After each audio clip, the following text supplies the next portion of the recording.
Fox Sports. We are Black Horse. We are Wisconsin.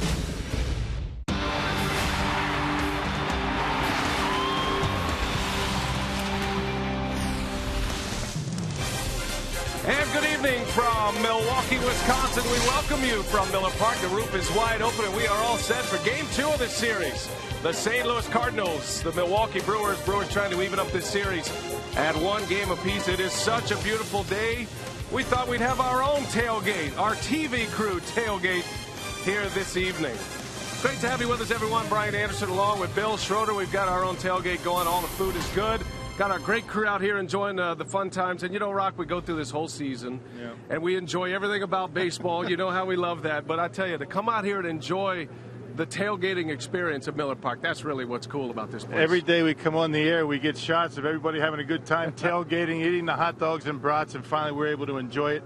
You know, tailgating here in Milwaukee is just as much fun as going into the stadium and watching a game. It's been a lot of fun so far today. Well, we are going to have baseball tonight, but we do have a lot going on here. We have a lot to offer you. Now, we have the Italian, we have the brat, and we have the hot dog. Yeah. I thought I'd offer you one of these sausages. Yeah, I think I'm going to go with the hot dog, and I have a reason for that, is because the hot dog, you've had a terrible season this year.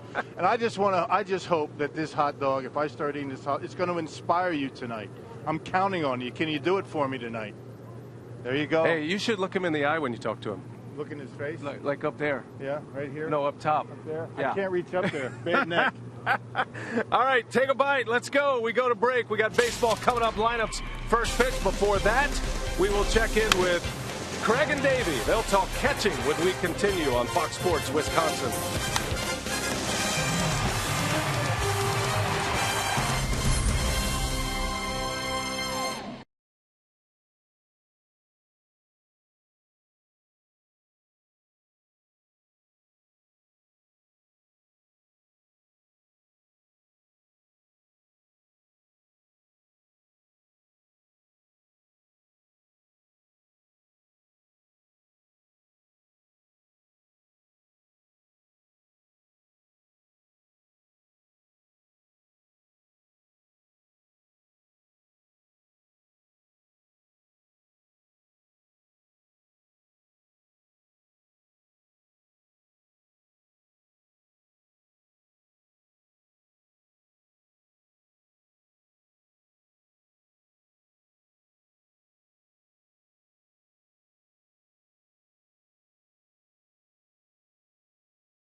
All right. Want to see those brats? Oh, yeah.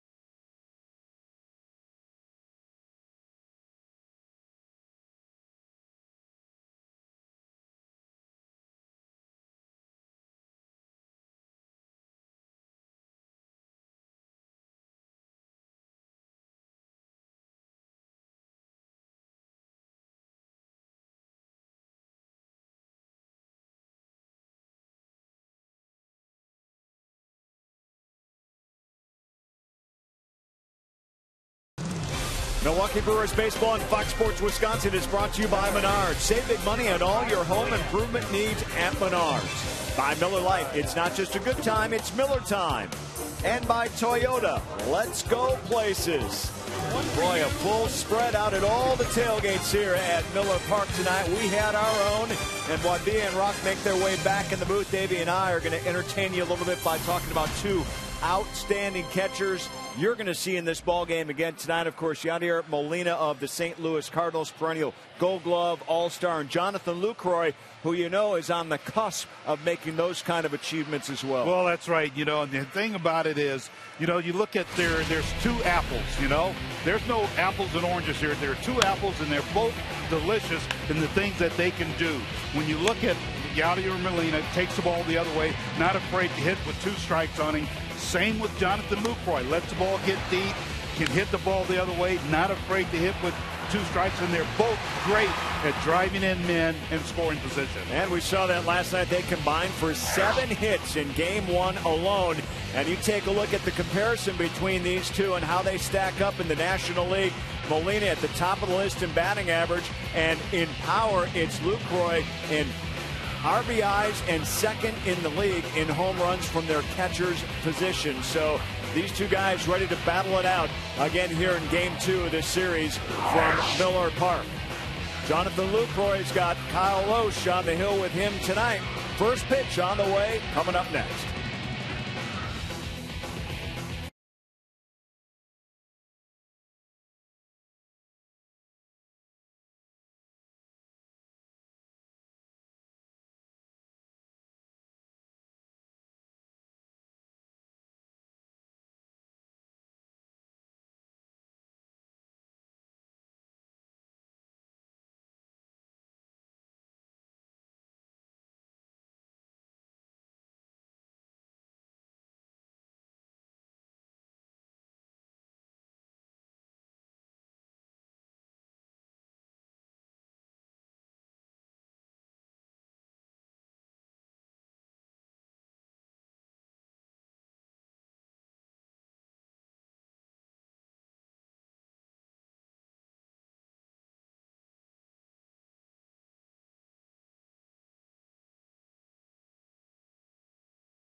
He's matching up against his old team tonight, the St. Louis Cardinals. And we are ready for baseball at Miller Park. 84 beautiful degrees. Brian Anderson, Bill Schroeder, Mark Concannon with you tonight. Former Brewer Mike Matheny, second-year skipper of the St. Louis Cardinals, took him to the postseason last year. And his batting order tonight looks like this. It's brought to you by Piggly Wiggly. John Jay will lead off. Colton Wong, the speedster, who was we saw last night, had a very good performance at second base. Then Matt Holliday, Carlos Beltran, Yadier Molina, Matt Adams in the middle. David Freese, Daniel Descalso, and Lance Lynn will round it out. And that'll be the batting order that faces Kyle Loesch, who has a score to settle with the St. Louis Cardinals. Rock. Yeah, still winless against the Cardinals this year. He's 0-3 against St. Louis with a 5.00 earned run average. And he's allowed 10 earned runs against the Cardinals this year, but 8 of those have come in 2 May starts when Loesch was not working at 100%. Matter of fact, May was not a very good month for him in general. But the season for Kyle has been very good. Loesch has won 7 of his last 9 decisions to get his record to 8-8, and the earned run average at 3.17. And let's check out the Brewers' Menards defense. You've got to change defensively. Sean Halton over at first base, making his 8th start over there this year. The Brewers have committed 1 error so far on the homestand. And the 4-man umpiring crew in place. Marty Foster will call the balls and strikes. Marvin Hudson, Wally Bell, Clint Fagan. Wally Bell will be the crew chief. He's out at second base. How'd you catch your breath after that sprint up to the booth? I'll tell you, I'm surprised. I'm not even breathing heavy. I'm in better shape than I thought. You're doing very good. That was a fun time out there. Had a great day tailgating with our crew. And our thanks to the folks at Clemens for providing the fare. And now we're all ready for baseball. So Loesch delivers the first pitch. John Jay takes a big rip, and off we go tonight. Brewers trying to snap this Cardinals run here at Miller Park. St. Louis has won 5 consecutive games in this ballpark against the Brewers. And they come into play today. St. Louis 20 games over 500 and 1 game back of the Pirates in the National League Central. This is going to be a great race right down to the finish with 3 horses still in it. The Cardinals, the Pirates, and the Cincinnati Reds. John Jay's been a hot hitter lately. And Matheny puts him in that leadoff spot, and Loesch drills him. So Kyle Loesch with a base runner to start after a hit by pitch. Well, Kyle Loesch has a different lineup to face than that of Luli Peralta or Marco Estrada in last night's ball game. Matt Carpenter, Alan Craig, and Pete Kozma, all 3 sitting this one out tonight. So the Cardinals don't have all of their regulars in the lineup. Well, Colton Wong making an impact here. He was very good yesterday. Had his first 2 hits of his major league career. And a couple of stolen bases as well. David Freese has struggled offensively, although he did drive in 2 runs in a pinch hit appearance last night. And because of that, Wong has been brought up to play second, which moves Carpenter over to third. And a very good hitting ball club, hoping they can withstand a young player just getting his feet wet in the big leagues.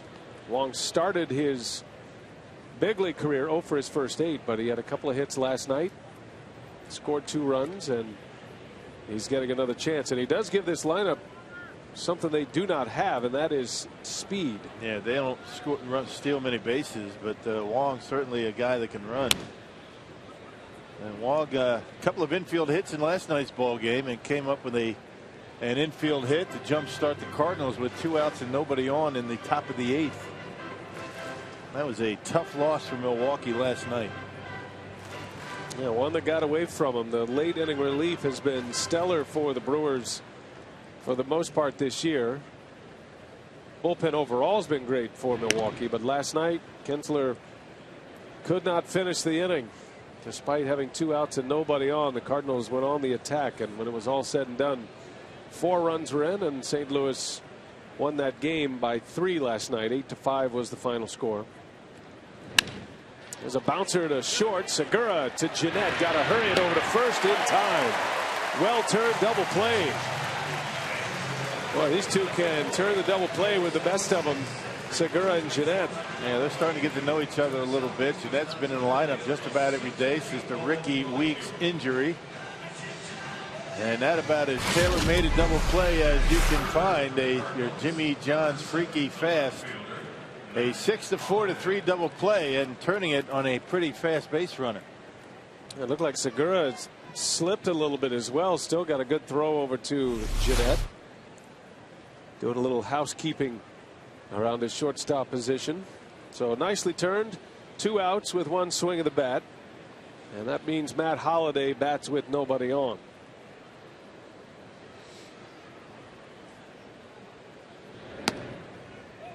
Kyle Loesch looking for his first win against St. Louis this year. His career against the Cardinals, he has just 2 wins back in his days with the Phillies and the Reds. 2-5 with a .393 earned run average in 8 career starts, making his 4th start of the season against his former team. And he has made no bones about it. It's a team that he wants to beat badly. Feels like he got the raw end of the deal last year and what he had done for St. Louis, and was not asked to return as he puts a fastball by Holliday.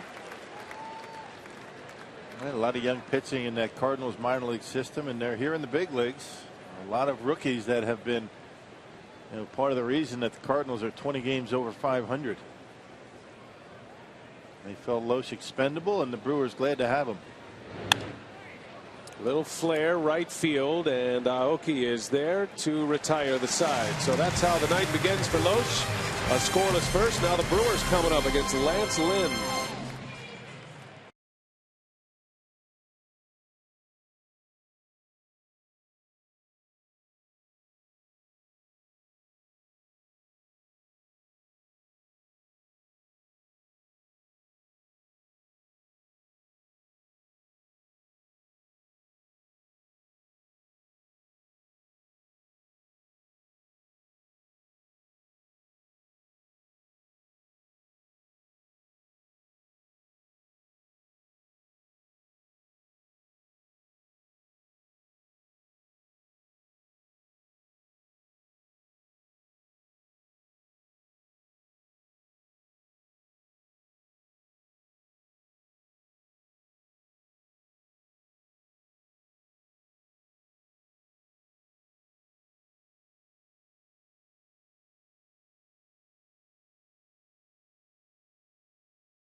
Unfortunately, the Brewers lost to the Cardinals, so hoping for a birthday gift a day late.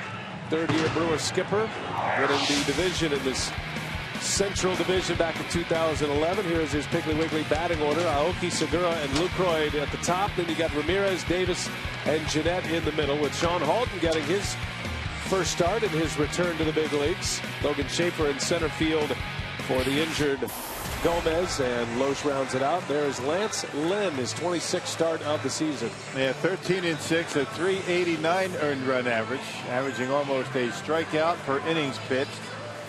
Last couple of years, Lance Lynn has put together some pretty good numbers. 18-7 last year. He has combined last 2 years. He's won 31 games, so he's been a winner for this Cardinals ball club.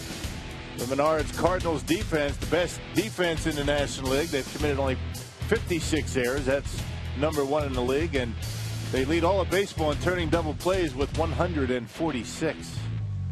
A lot of changes in that defensive setting for Matheny tonight, as Nori Aoki stands in to lead off. Aoki had a home run yesterday, was 2 for 5. His first home run since late June, and has been a very good hitter against St. Louis this year. He's got a batting average over 400 against the Cardinals this season. In the left, Matt Holliday will make the play for out #1, and that's how it begins for Lance Lynn tonight. He's a big guy, certainly has a great arm, and as Rock mentioned, he's been a big winner for the Cardinals. Was used out of the bullpen when he came up to the big leagues and on into the postseason in 2011, but has established himself as one of their better starters, and certainly would be in their postseason rotation if they move into the playoffs. Got a good live fastball that he uses quite a bit, breaking pitch, and a changeup. Gene Segura back in the 2-hole again.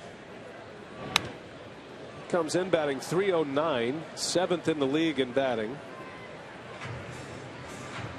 In this matchup here with the Cardinals and the Brewers, you've got 4 of the top 10 in the league in hitting. 3 of them are Cardinals: Molina, Carpenter, and Craig, and then Segura's in that group as well. Slow roller. Freese cuts it off and throws him out for out #2. And 2 of those guys that you mentioned in the top 10 in batting average for the Cardinals not starting tonight. So a bit of a break for the Brewers. David Freese coming in on the high chopper and able to make the play easily to get Segura at first. A good sinker from Lance Lynn, and Segura chopped it into the ground.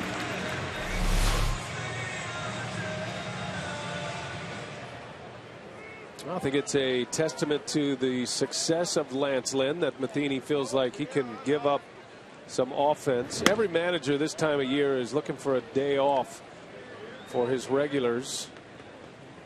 You know, they have the scheduled days off, but start getting into the dog days of August, and this is a night where Mike Matheny feels like Alan Craig and Matt Carpenter can be out of the lineup together. And I think that says a lot about his confidence in Lance Lynn. It figures to be a low-scoring game if he is on his game. As Lucroy bounces to Freeze. And a short hop pick by Adams to end the inning. Lynn works quickly, 1-2-3 first. Headed to the second, no score. Loesch back to the mound.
We're here, top of the second at Miller Park. Mark Concannon with Cecilia Gore, the executive director of the Brewers Community Foundation.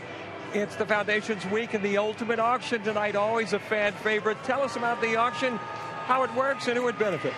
Okay, well, it's an exciting week. It is Brewers Community Foundation week. We've had an event every single day for the last 7 days, and we've raised a significant amount of money with the support of our wives, our players, and other supporters. We've been able to focus on building a playground and giving contributions to Ronald McDonald House and just doing some great things like visiting the VA. So when our fans visit our BrewersCommunityFoundation.com online fundraiser, they've got an opportunity to bid on 15 items. And those items are great experiences that I'm sure people will enjoy tremendously. It helps us raise money for good causes. And these are one-of-a-kind experiences. You can't go to the fan zone and buy this. This is only at the auction. What caught my eye, grab some grub with Brian and Bill. Guys, that item has got a fairly decent bid right now. We think we can get that number up a lot more. And Rock, you'll be happy to know the top item on the board right now, the 2014 Fantasy Camp package. The bid is $3,375, but that is a tremendous deal, isn't it, Cecilia? It's a great deal. You're right. These are priceless. They're one of a kind. People that have bid on these things in the past have been thrilled to have the opportunity. Our players and coaches and others that are involved just really enjoy it. You could do lunch with the GM, Doug Melvin, and sit in the boardroom and chat with him. So I would say take a look at it, BrewersCommunityFoundation.com.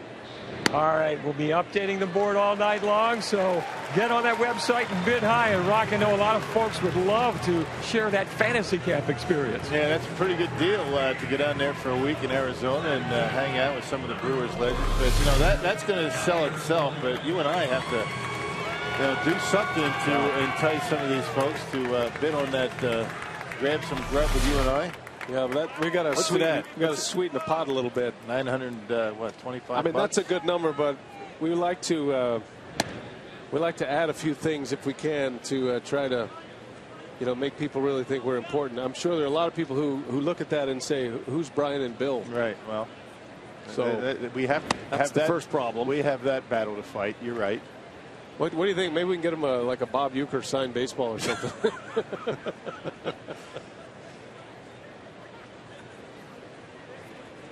So you be thinking about that, Rock. You come up with some thoughts and. Yeah. I mean, you've got a lot of baseball cards up here that you could sign back from your mullet days. They don't want that. I mean, grab some grub. I mean, they come to the booth, right? And we eat in the press dining room. Yeah, Meredith. Hang out. Meredith does a nice job. She sets up a little tablecloth and some candles and kind of makes it a kind of a cool experience.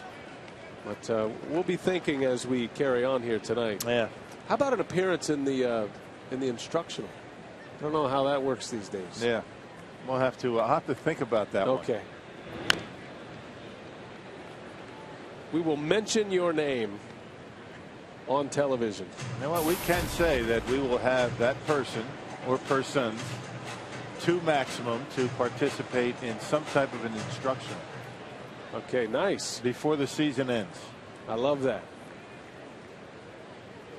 All right, now we're good. Now we're thinking. As Molina rips one to center field, that is way back. Schaefer reaches up and it's off his glove.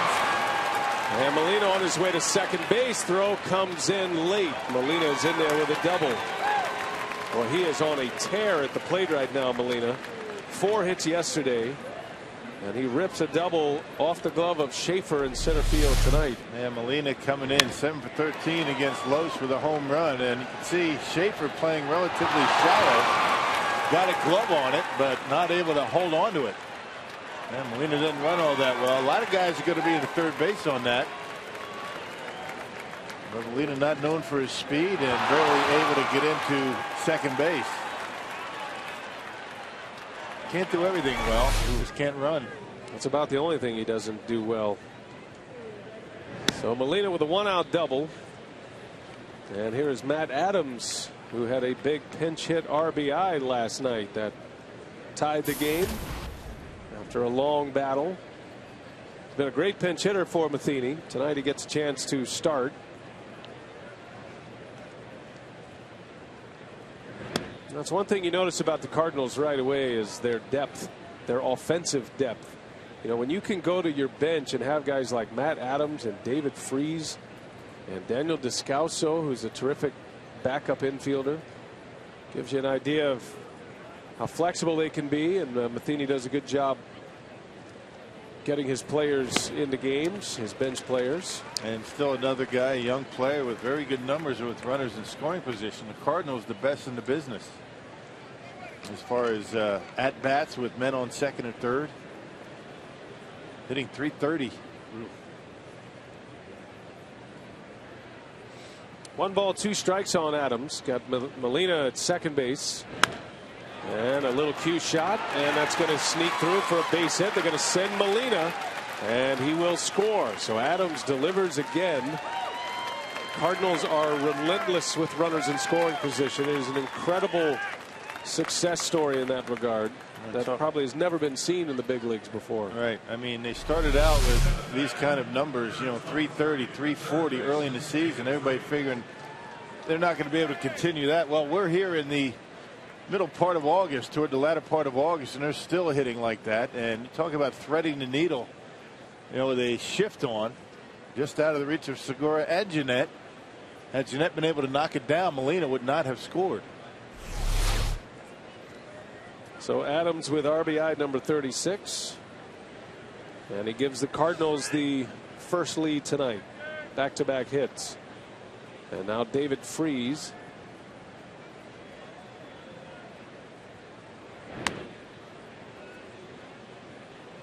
Now the Cardinals talk about a down year for Freese. He has just 6 homers, 45 RBIs. But he has been a Brewer killer, David Freese. Been one of the toughest outs. And he struck again last night. Had a 2 RBI double that extended the lead for the Cardinals to 3 runs. Part of that 4-run 8th inning. Hitting .361 against the Crew this year, and that home run, and 9 runs batted in 11 games. And what has been been a down year for Freese. Only 6 home runs. Only not driving in runs at a very good clip. 45 RBIs.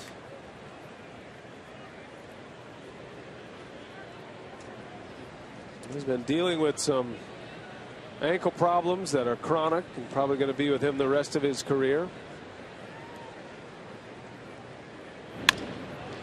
Rolls over one to short. Segura to Jeanette, and no chance to turn 2. Halton did a good job to keep that ball in front. Saves Jeanette an error there. And Loesch gets his 2nd out. Yeah, Freese rolling over on a off-speed pitch from Loesch. And really no chance for a double play, but Halton able to keep it in front of him and avoid having Freese going to second base.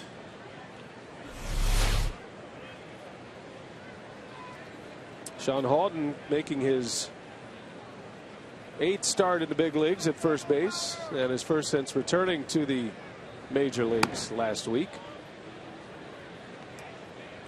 Juan Francisco is really struggling offensively, so with Lance Lynn on the mound, even though he's right-handed, Renicky going with Halton today to see if he can get some production from that position.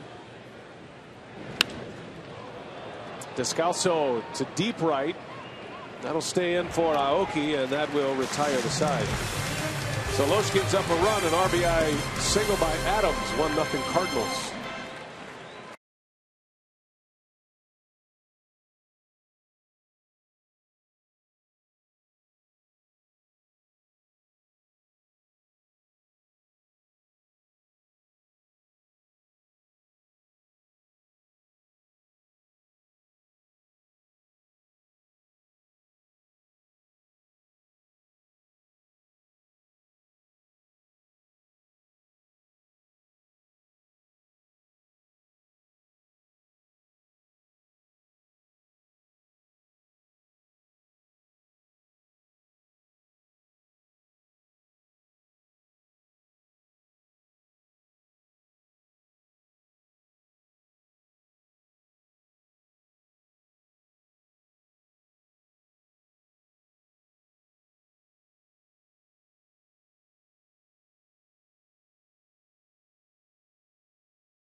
The top of the 2nd, and we are headed to the bottom of the 2nd now with the Brewers coming up. And Aramis Ramirez will lead off. And he popped a big home run yesterday. It was a 2-run shot that gave the Brewers the lead. It was his 6th homer of the year, but his 345th career home run as a 3rd baseman, which is in the top 10 all time. As a matter of fact, Aramis Ramirez is currently 7th all time. He's trailing Adrian Beltre. Matt Williams retired, and all of the players above Beltre have retired. And so with every home run, Ramirez will continue to climb this chart. Some great names on that list. Yeah, it gives you some type of perspective how good he has been throughout his career. You don't realize it until you dig into the numbers for Ramirez. These are home runs by a third baseman. Of course, Milwaukee fans, if you were around in the 50s, 60s, you certainly remember Eddie Matthews and what a great player he was. What a great third baseman, hitter. And it's always fun to bring him back into the broadcast. It's been an injury-plagued year for Ramirez. A couple of months on the disabled list, so his numbers are low this year across the board as he flies out to right and the first out. Well, let's go down to Los Angeles for a Fox Sports 1 game break.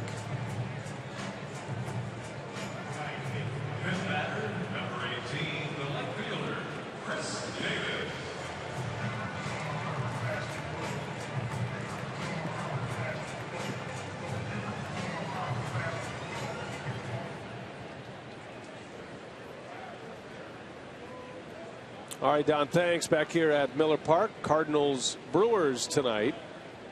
And interesting in that game, Cincinnati had Tony Cingrani on the mound to start the game, and he had to leave with an injury. Alfredo Simon came in to pitch, so that could be a situation there with the Reds pending the injury. Cincinnati is right behind the Cardinals, both trailing the Pittsburgh Pirates in the National League Central. Arizona, meanwhile, they are starting to get into desperation mode in their division, as the Dodgers now have a 7.5 game lead over Arizona.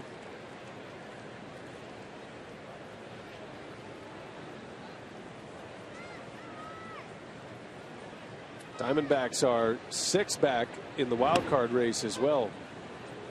So there's still time. There's a lot of baseball left. The Dodgers have lost 2 straight. That's amazing, isn't it? Stop the presses on the Dodgers. Well, they're in the bottom of the 4th against the Marlins. The Dodgers have a 4-3 lead. Chris Davis, slow roller. Adams to Lynn, and they get the out. Been a while since the Dodgers have lost back-to-back games. Dodgers have Chris Capuano pitching tonight for them. Right off the end of the bat, a slider from Lance Lynn. Able to get there. Does he get the bag? Yeah, right on the side, I guess.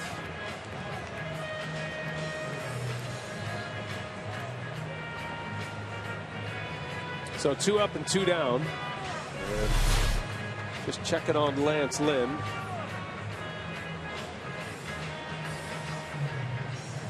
Giving him a little breather. Molina. It's like having another coach out there in the field. It's a humid night here. Not sure if Lynn tweaked something on his way to first, but Molina always has his eyes on his pitcher. Recognized that. Went out to make sure he's all right. Here is Scooter Gennett. Talk about a hot streak. Scooter Gennett overall is hitting .321, but he has 16 hits in his last 33 at bats. So he's hitting for a .485 batting average. Taking you back to the beginning of that last road trip. He stays on the baseball nicely. I mean, driving it into left, center, right field. Every now and again, he'll turn on one and knock it out of the ballpark. He's got 4 homers. He's looked good up in the big leagues. And he's done a nice job defensively, and I think that was what the Brewers were wanting to see first and foremost. Figured he would hit. I don't think they thought he'd hit this well this early. But you talk to folks about Gennett, and they say he's baseball's version of a gym rat. So he likes spending a lot of time at the ballpark. He studies video. He likes talking baseball. He's old school in that regard.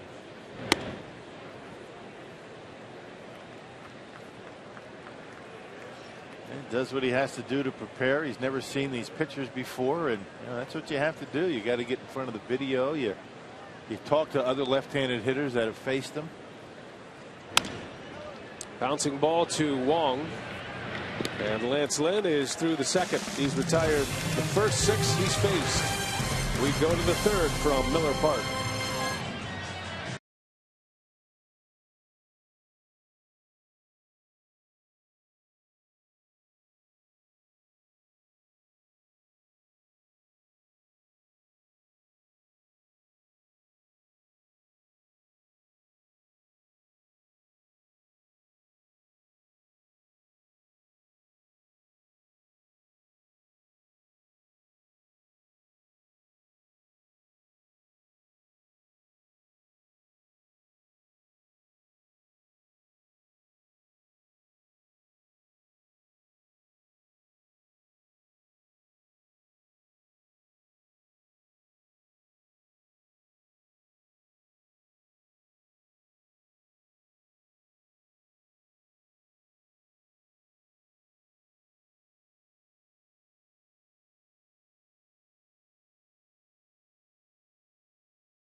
It 1-0 as we head to the top of the third. David Freese is at third base for the Cardinals tonight. He came up clutch with a pinch hit 2-run double in their big rally in the 8th. He's one of the hottest hitters at third base, and so that is the subject of our AT&T Twitter poll tonight, asking fans who is the best hitting third baseman in the NL Central Division.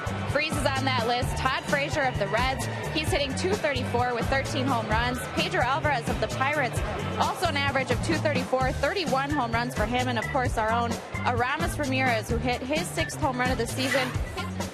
Impressive, but 60 games for him. 7th all-time on that home run list. So the hot corner is the hot one in the NL Central. BA? Yeah, and third base is an area of concern across baseball. Remember all the discussion during the trade deadline about third basemen that were available.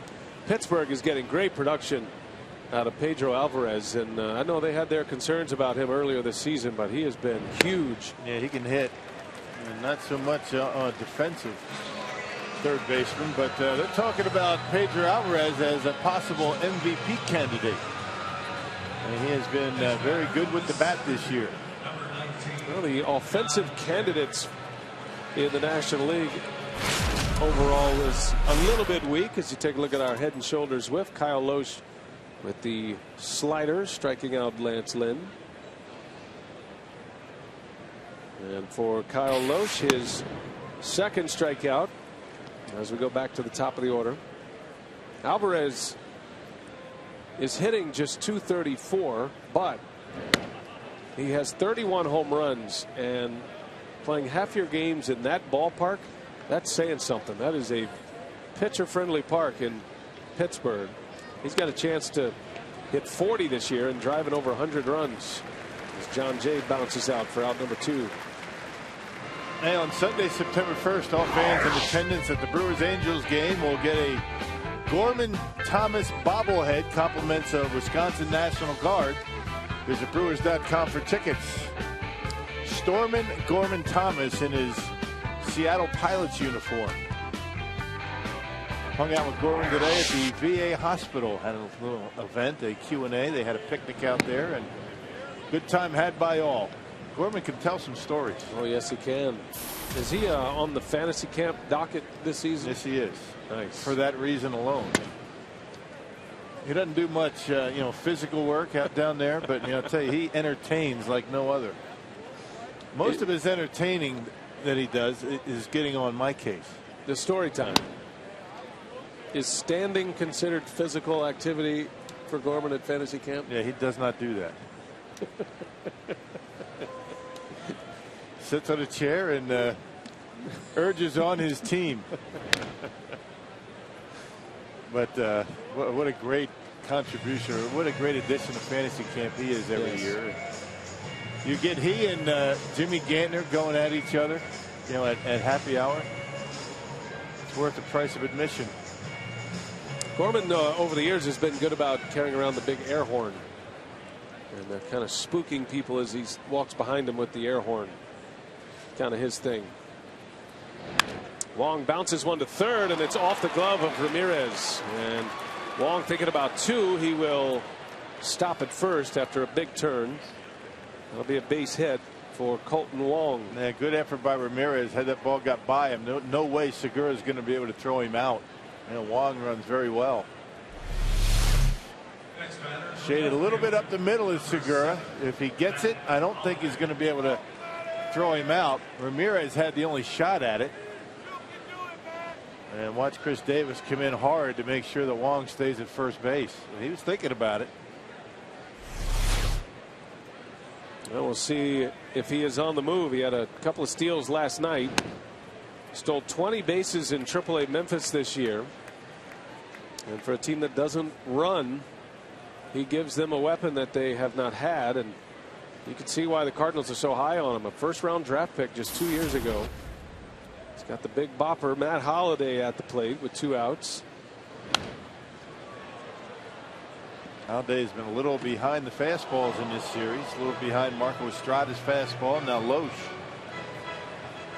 You can get away with 89, 91 to Holliday as long as it's in and up. If you get it down, look out.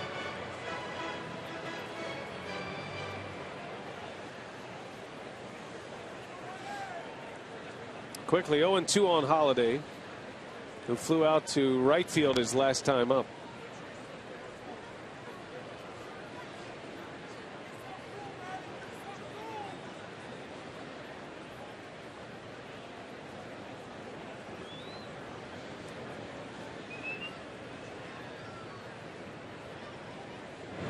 Holiday chased another one and a fly ball to right.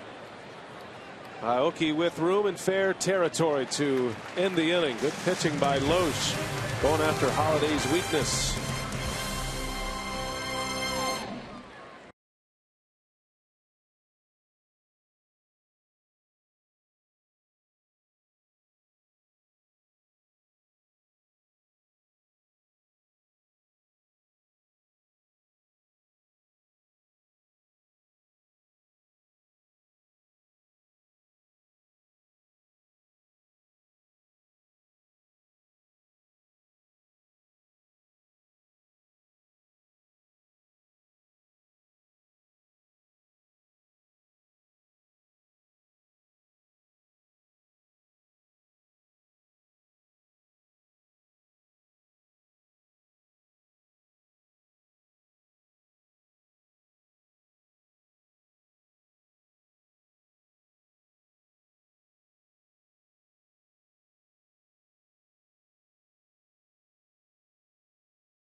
On a Tuesday night, and tonight's time of the game winner, Battle Axe Saloon in Iron River. If they call the Brewers in the next 24 hours, they get 40 Miller Lite beer pen tickets to a Brewers home game this year. This offer courtesy of the Tavern League of Wisconsin. And Miller Lite, that's way up north there. Oh, Up a little east of Superior. I've only been as far north as Green Bay at this point. It's a little bit further north than that. Okay. I got a big trip this offseason planned up north. So I'm looking forward to seeing all your spots. Where? Like Green the Bay? Battle Axe Saloon. Green Bay? No, even further north. What might you be doing up all there? the way up. Sean Halton leads off. And he takes a strike. I saw a picture of you today. We had our open, and you were arguing with the sausage. The famous racing sausage. You know, I've not been happy with the hot dog all year. He kind of trying to embarrass you in front of the crew today. He's mailing it in. He's mailing it in. I mean, it's not hasn't been a good year for the hot dog in the race. Well, he's been. And I called him out today. He's been awaiting that. As Halton bounces to short. And there is out number one. I think he's been looking for the confrontation all year. Am I to sit back and just watch the way he's been running? So you're holding a hot dog. I'm so embarrassed by his behavior this year. I can't even look him in the eye. That's right. You're looking him right in the neck.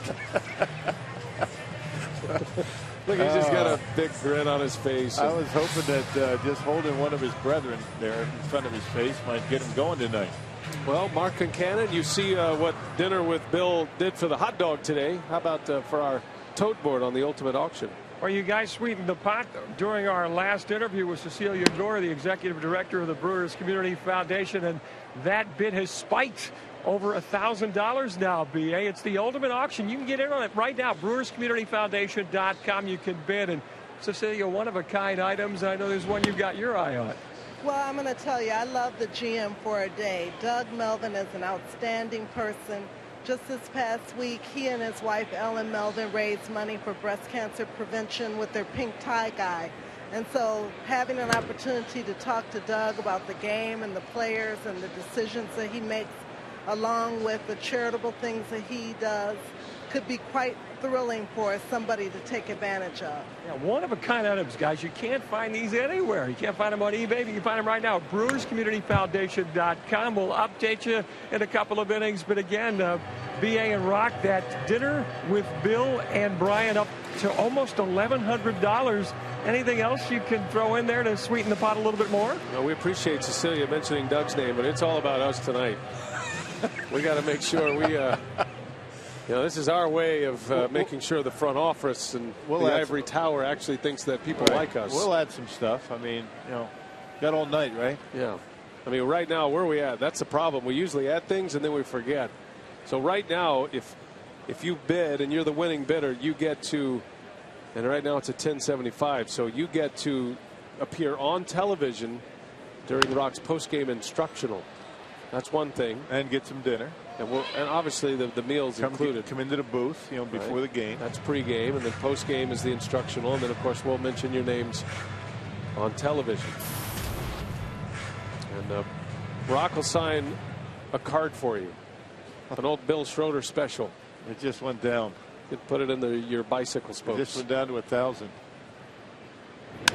Logan Schaefer dumps one in the opposite field, a base hit. So right there is the first hit for the Brewers.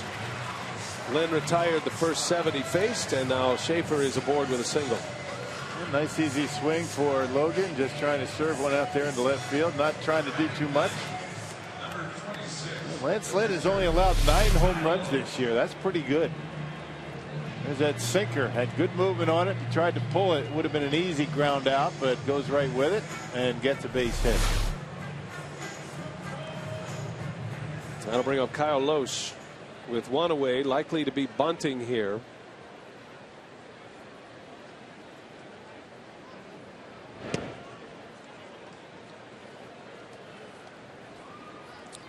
Still has to be unusual for Loesch to face the Cardinals. And while he wants to beat him badly, as you take a look at the Charter Cable high-speed pitch, Lynn at 94, Loesch at 92. Loesch does recognize that his career turned around in St. Louis. Gives Dave Duncan a lot of credit for that. Lynn makes the play on Loesch for the second out. Sacrifice bunt will advance Schaefer into scoring position.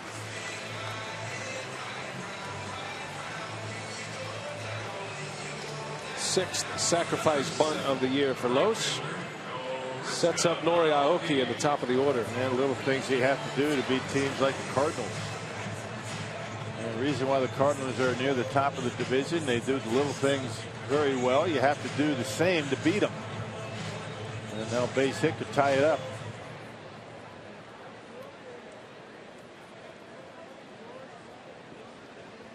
Aoki is 0 for 1. He flew out to left in the first inning. Cardinals got a run in the second on a single by Adams, which scored Molina. And Aoki trying to answer.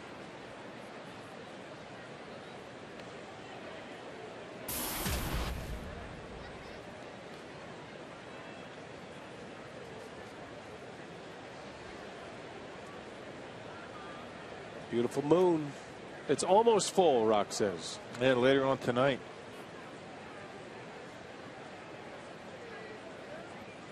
Great night for baseball here once again. Yeah, we enjoyed our tailgating today. The sun was out. Great weather. It was. Parking lot was packed today. And we were inspired. We saw that yesterday when we were inspired to have our own crew tailgate before the ball game today, and good time had by all. And thanks to all of our crew that made it happen, especially those camera guys who shot all this while everybody else got to enjoy the meal. Jesse and Rick. Chorizo, did you see Chorizo checking out the beef sticks there? I think I know him.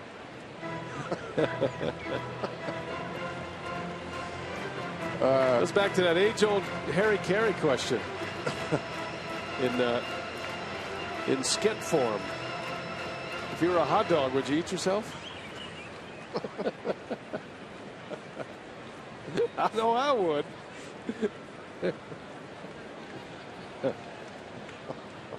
As the Will Ferrell Harry Carey impression. And that's what I was thinking about today when you were arguing with Hot Dog. He was just smiling away at you. I wasn't arguing. I mean, I was talking and he was listening. You're reprimanding. And I hope that he does something tonight. I do too. I'd hate to waste my time. Right off the knee. Off the back knee. Yeah. That's a tough one. Yeah.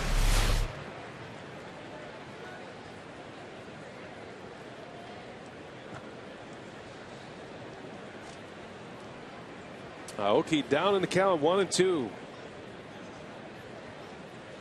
Got a lot of speed at second in Schaefer.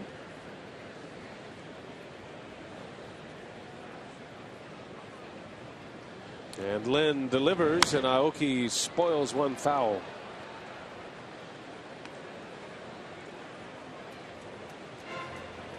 Norrie's had a decent homestand. He is 6 for 20 on the homestand, including that home run yesterday. Mentioned the great numbers against the Cardinals this year, hitting over 400 against St. Louis. In his second season in the big leagues, after a stellar career in Japan.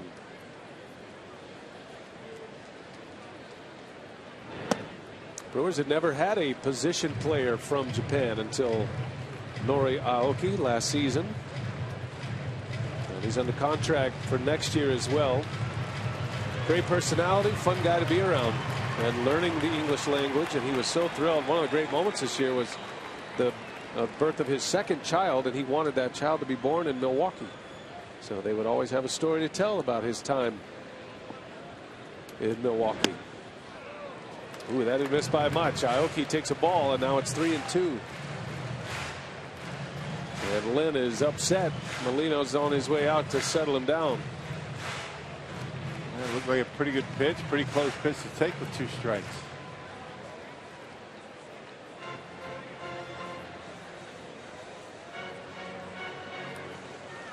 Well, Molina doesn't even have the posture of a catcher slash teammate when he goes to the mound.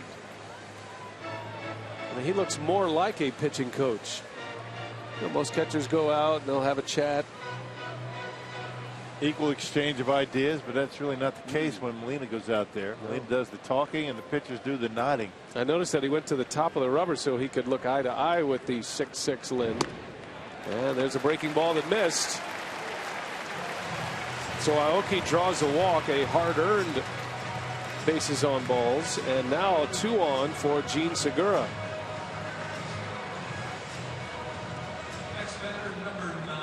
Lance Lynn's working up a good lather on the Miller Park mound tonight on a humid night.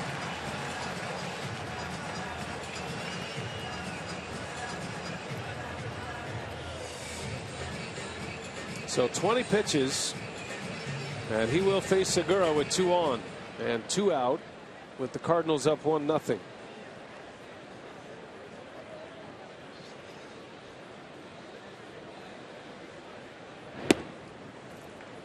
Man, just trying to be too fine. I mean, he's got such good stuff with his fastball. I mean, a good sink on it. With the 2-seamer, the 4-seamer, he's got something behind it, but it just seems to be working on the corners and trying to be a little bit too fine early in the count.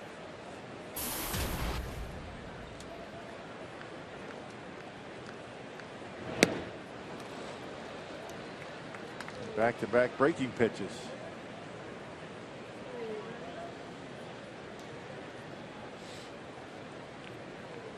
Segura grounded out his first time up. Bounced over to third base, a little chopper over to the left side. Brewers need a big hit early. 2 on, 2 away. And Segura lashes one foul. Went right over the head of Carlos Gomez and Scooter Gennett.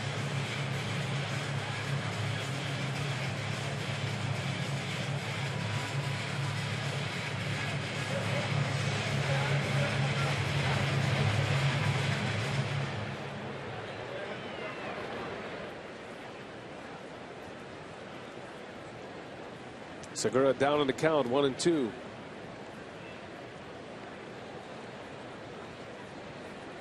Good speed out there. Aoki at first, Schaefer ahead of him. And Segura fights one off. Man, that's the thing about that Lance Lynn fastball. You wonder why he feels as though he needs to be so fine early in the count when he's got such good movement on that fastball. 92 miles an hour. Kind of acts like a splitter almost. He's got the velocity on it, good late movement, a lot of ground ball outs.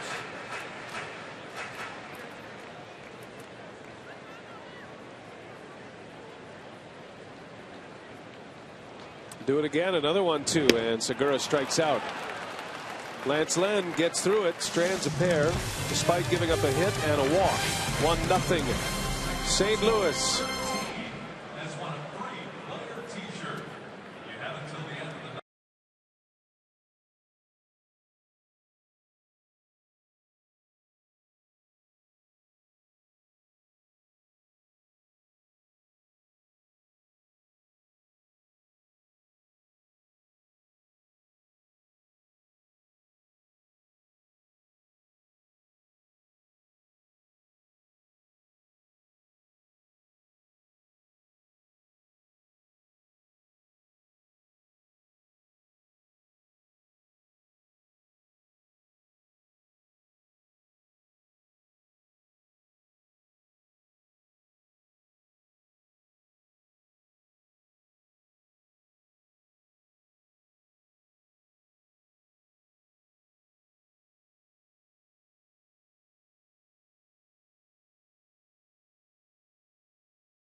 Fox Sports Wisconsin is brought to you by Piggly Wiggly, the official supermarket of Fox Sports Wisconsin.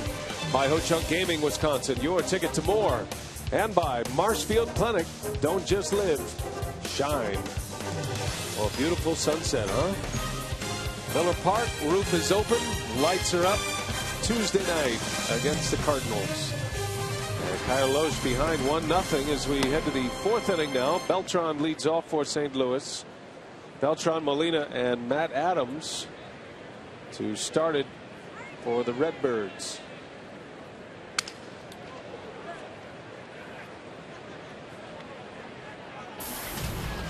A bunch of baseball today in the major leagues. It was a doubleheader.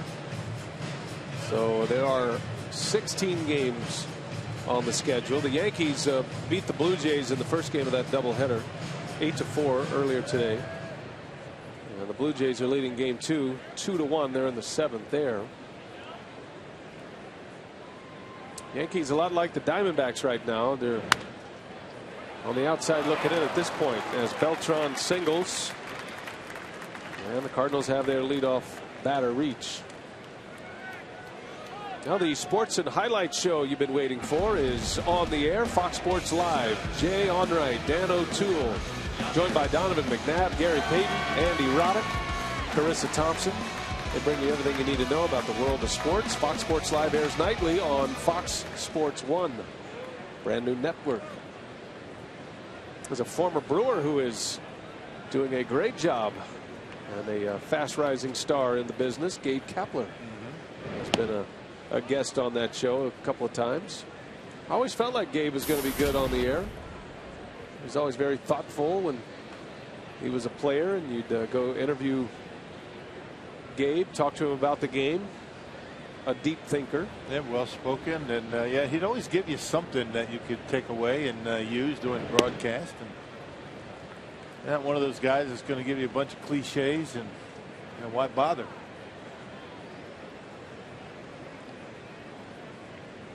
Well, Gabe, he's also a terrific writer, and he's done a lot of writing. He's very good at writing about the game, and he's seen the game from a lot of areas. A lot of folks might forget that Gabe was, before his comeback with the Brewers, he actually managed in the Red Sox minor league system.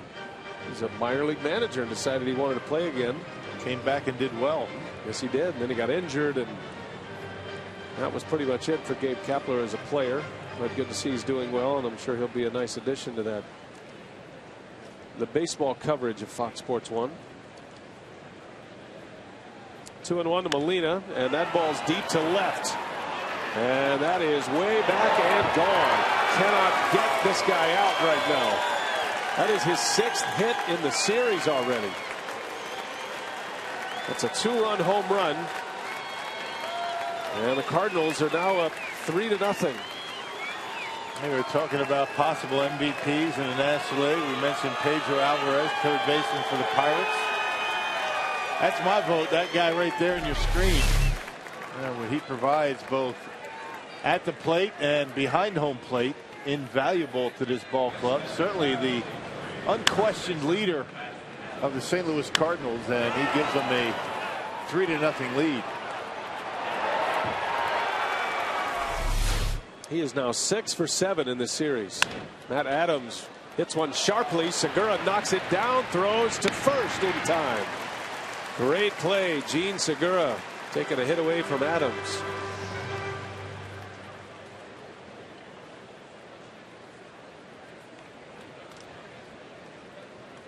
Man, not often that Segura is going to dive on the second base side of the bag. He's playing where Scooter normally sets up with the big shift for Adams, been able to make the play. And knows he has time with the big left-hander going down the line, and nice easy flip to first. First out. Here is Freeze on the first pitch, down in the corner, and that will slice foul. Hit it a long way, but foul.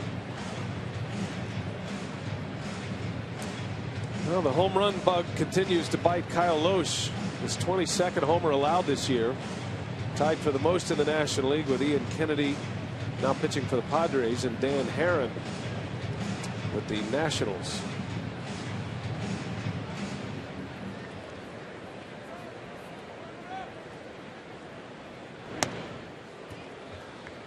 Three nothing St. Louis.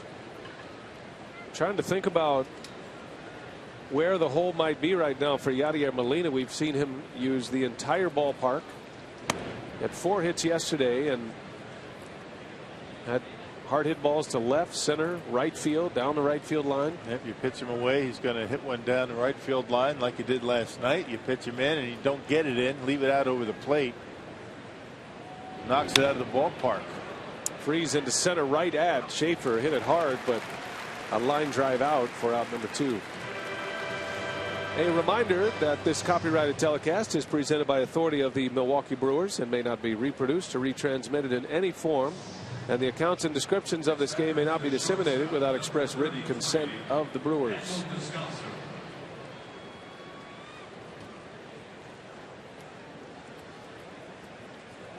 Here is Descalso with 2 away.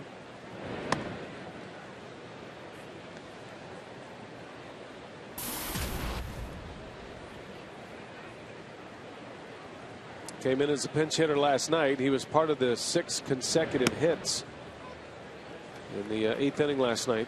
Cardinals used 3 pinch hitters, and they all had hits. Adams, Descalso, and Freeze in that same inning.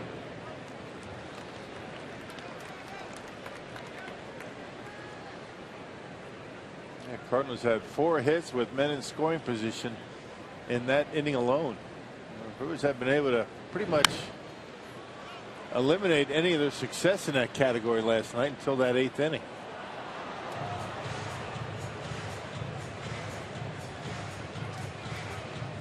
And what they do well is they don't strike out much. They put the ball in play. They might not always hit it hard, but they'll shorten their stroke up. They don't hit home runs. But they get the big hits when they need them.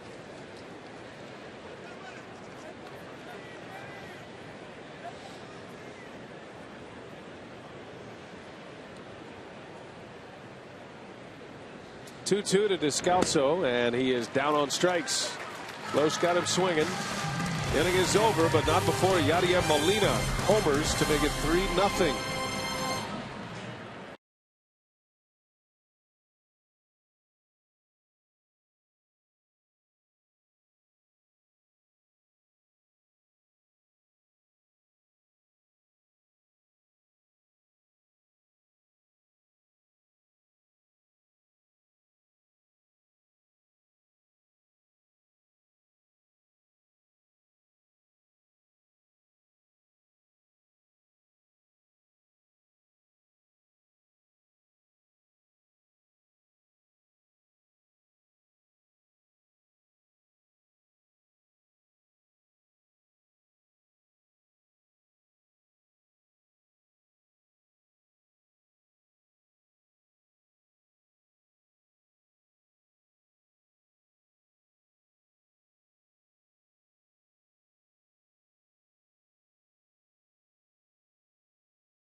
The VA hospital visit today by Rock and Augie. Larry Heisel was there. Gorman Thomas, along with Bert Badenhop and Nori Aoki and Kosuke Inaji. And beautiful day to do that. Outdoor setting. We went for the double brats today, it looks like, Rock. We got there after lunch.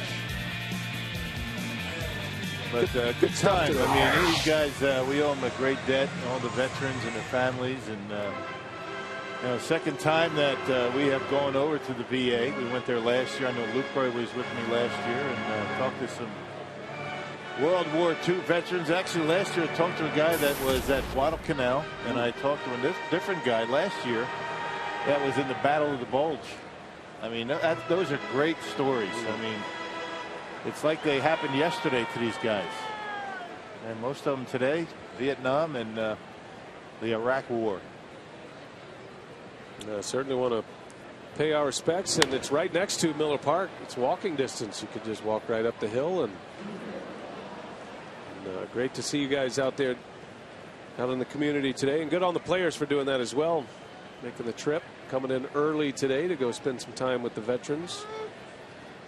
Brewers do a good job in the community, and by the way, all day we've got our ultimate auction going on as Lucroy lines one to center. It's got some hook on it, and Jay cannot make the catch.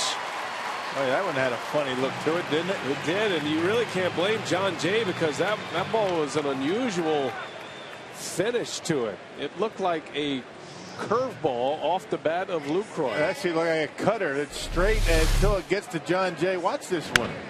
It's going to be straight, and then look at it make a turn, and just enough to get it off the glove of John Jay and a base hit for Jonathan Lucroy. That's a pretty good effort by Jay, almost able to grab it.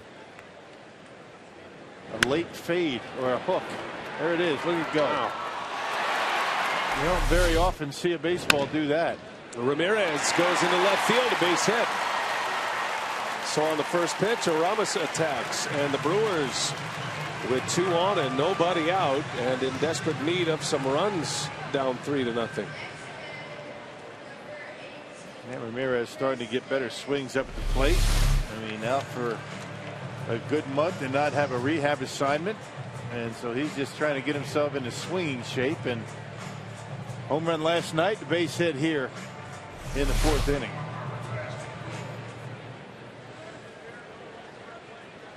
Chris Davis now with 2 on and nobody out, and a power bat at the plate for the Brewers.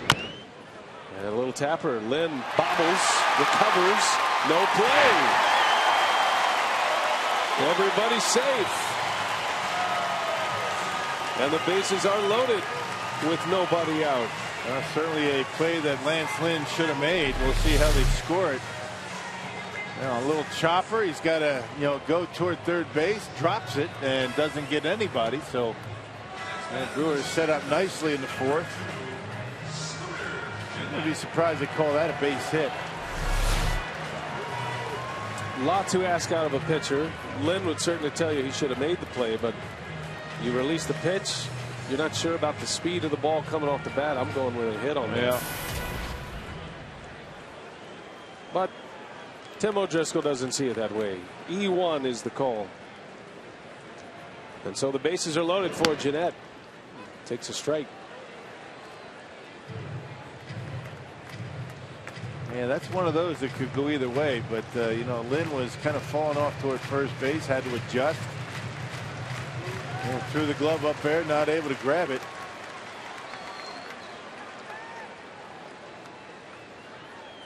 Scooter Jeanette with a base hit.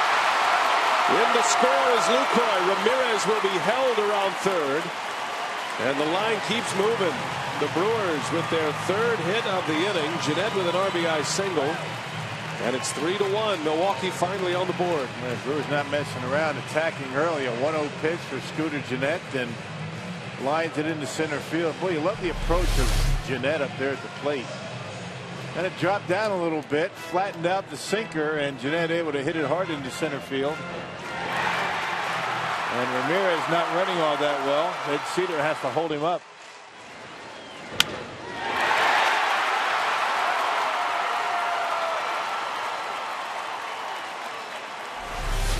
So Jeanette with that sweet swing delivers His 12th RBI in the big leagues. Goes back up the middle, which he does so well. And that's going to set the stage for Sean Halton, who has been a power hitter, a slugger in the minor leagues, getting his chance in the big leagues this season for the first time.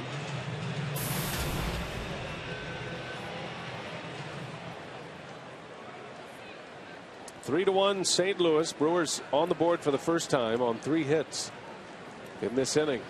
And Halton chasing early as well.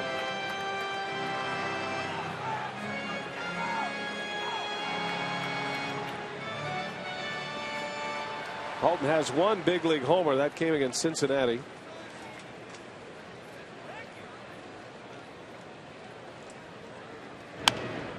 He's playing a lot of outfield in AAA this year.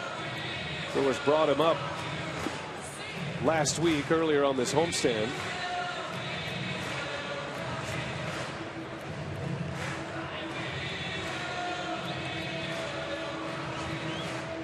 .11 homers, 47 RBIs in AAA, and he is in the role of run producer here with the bases loaded. No balls, 2 strikes on Halton. And he doesn't bite. Yeah, Halton, from what we've seen from him so far, likes the ball out over the plate. Not afraid to use right center. That'd look good right now. He's had some decent speed on the bases, except for Ramirez. The 1-2, and Halton back up the middle. Another base hit. Ramirez is in. Here comes Davis. He will score. 2 RBI single, Sean Halton, and we're all tied at 3. Well, a 1-2 mistake by Lance Lynn. A fastball up out over the plate.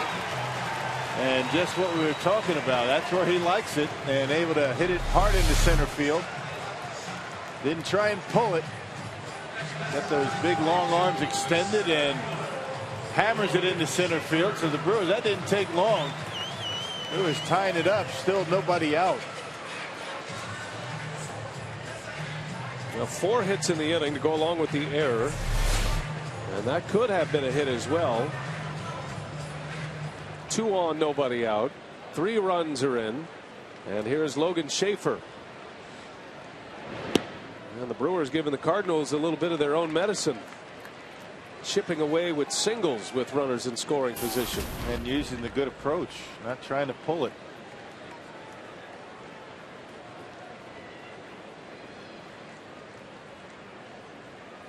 We got Jeanette at second, Halton at first, and Schaefer takes a strike. Doesn't like the call from Marty Foster. 1 ball, 1 strike on Logan.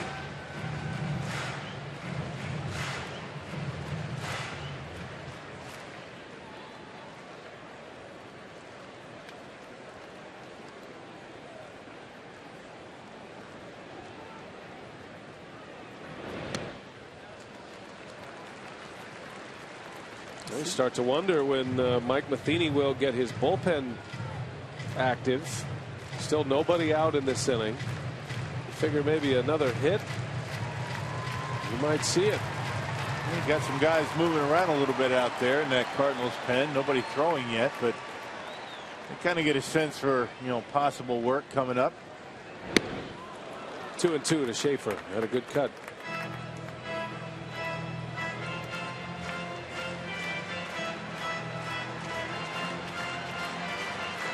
Last time up, Schaefer took a fastball away and just served it into left field. Didn't try and pull it. Everything to him in this at bat also away. See what he gets here. 2-2. And Schaefer just punches one. That's going to fall. Jeanette got a great read, and he will score.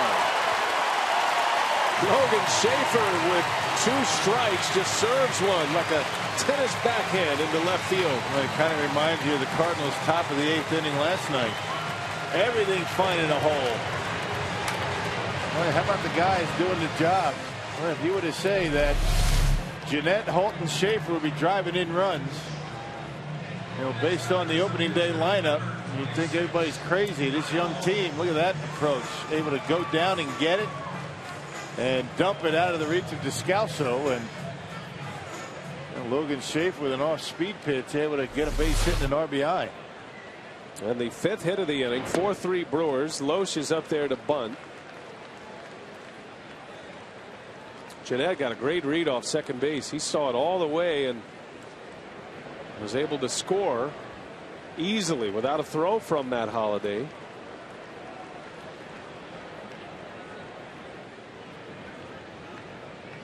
Loesch squares again and takes a ball.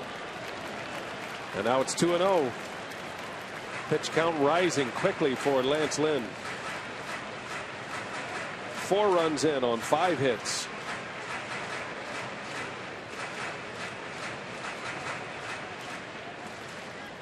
Loesch dropped a bunt down in the 3rd inning successfully.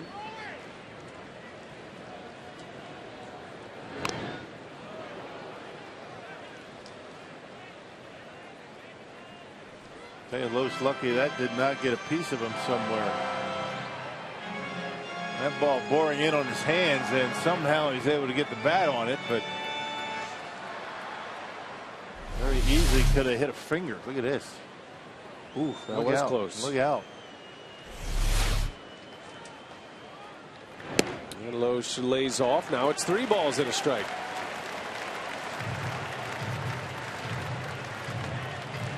Well, if Lynn does not retire Loesch, you can bet Matheny will get someone up in his bullpen at that point. And now Ed Cedar wants to talk it over with Loesch. Looked like the Cardinals on that last offering from Lynn had the wheel play on, thinking they might be able to get an out at 3rd base. Man, probably just a deke. You figure he's going to be bunting.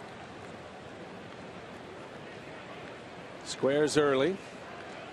And Lynn deals, and Loesch pops it up. It is on the ground. Freese fields it and throws him out. That's pretty good base running by Logan Schaefer right there. It looked like Freese was going to be able to catch that in the air. That ball had a lot of air underneath it, but David Freese not able to get there. So a sacrifice for Loesch on a ball that looked like it was going to be a pop out.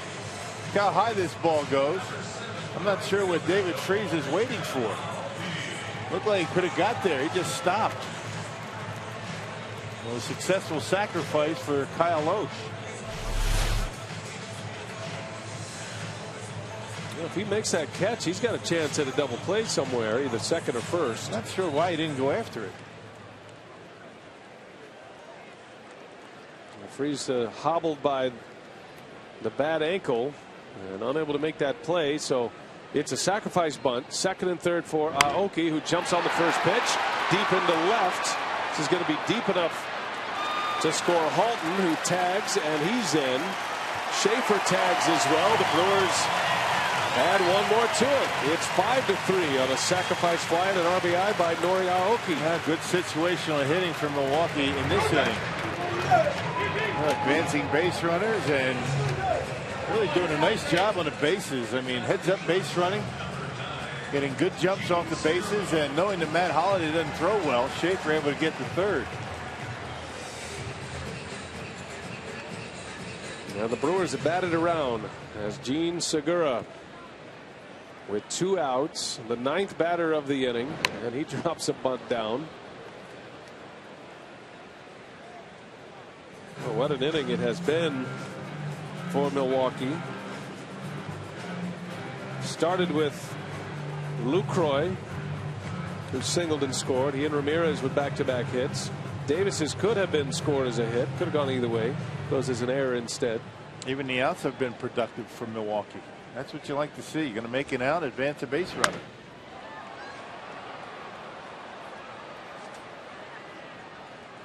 Segura down 0-2 now.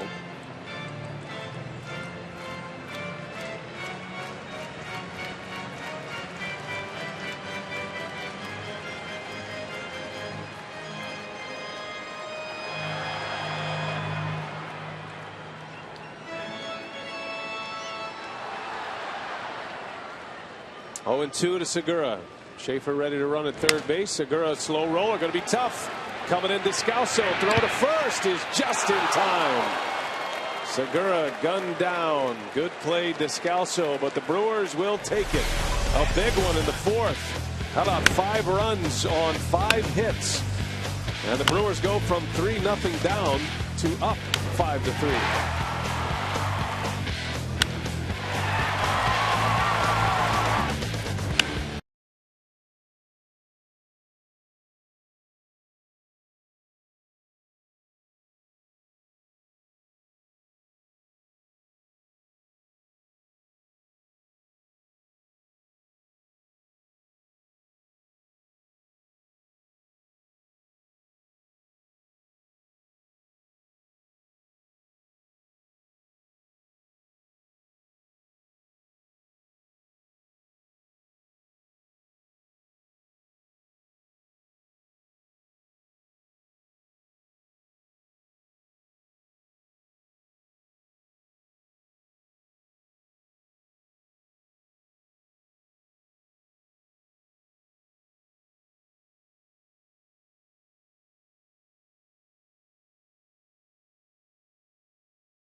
Run Brewer fourth, the crew storming into the lead here as we move to the fifth, and Sean benefiting from the tutelage of Johnny Nairn, and you can too. You can get hitting lessons from Johnny Nairn, pitching lessons from Rick Kranitz, all part of the ultimate auction from the Brewers Community Foundation.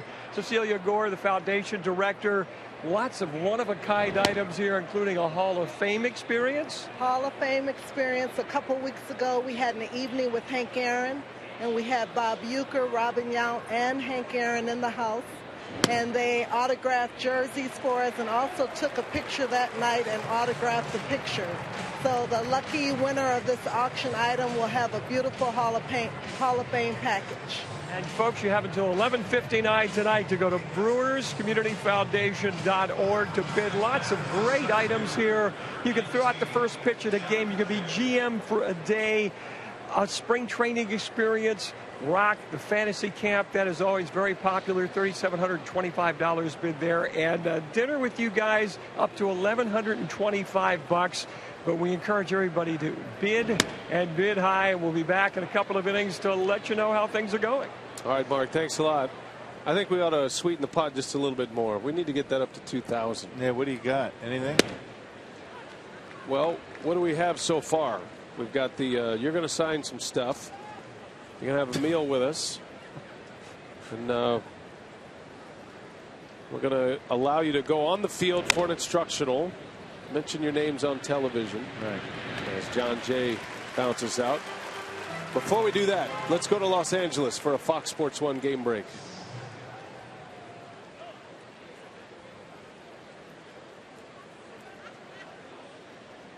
Number 16, the second baseman, Colton Wong.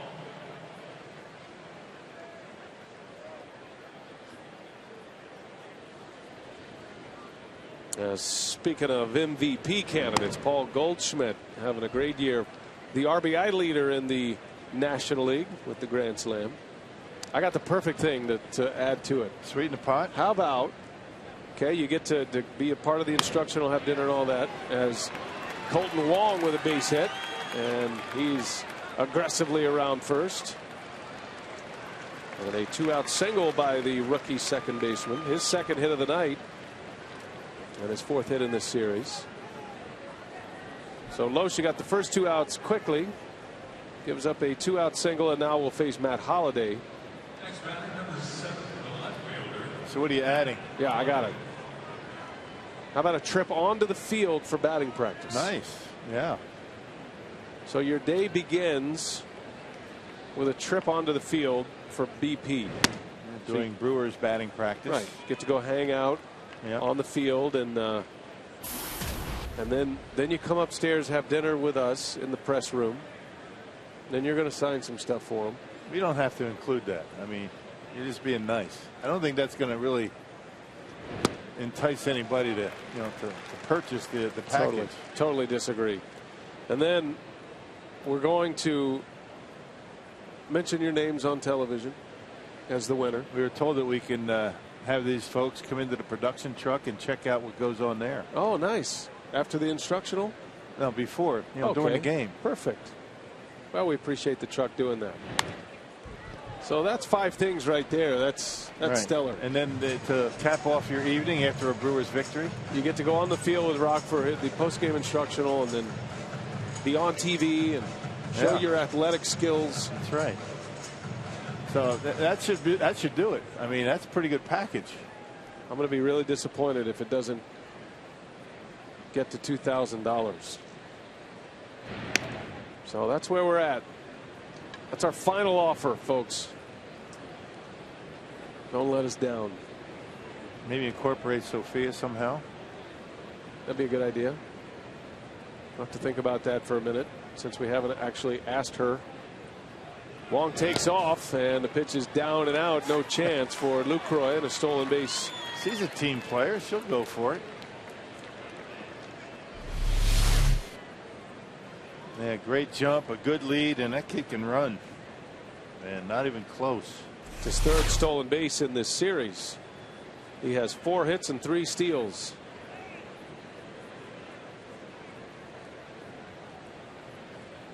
So he's at second. 2-2 the count on Holiday. And Loesch tried to get him to bite upstairs, which he has done twice tonight. 2 fly ball outs to right. So that's where we are right now, and we're begging a little, and we're trying to add to it. But that's good stuff. We're giving you some. I mean, that's a legitimate experience. And Loesch walks Matt Holliday, so 2 on now with 2 out.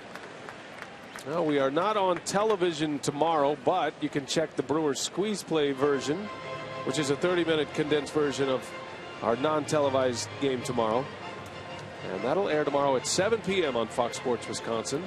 Game 3 against the Cardinals on Brewers squeeze play.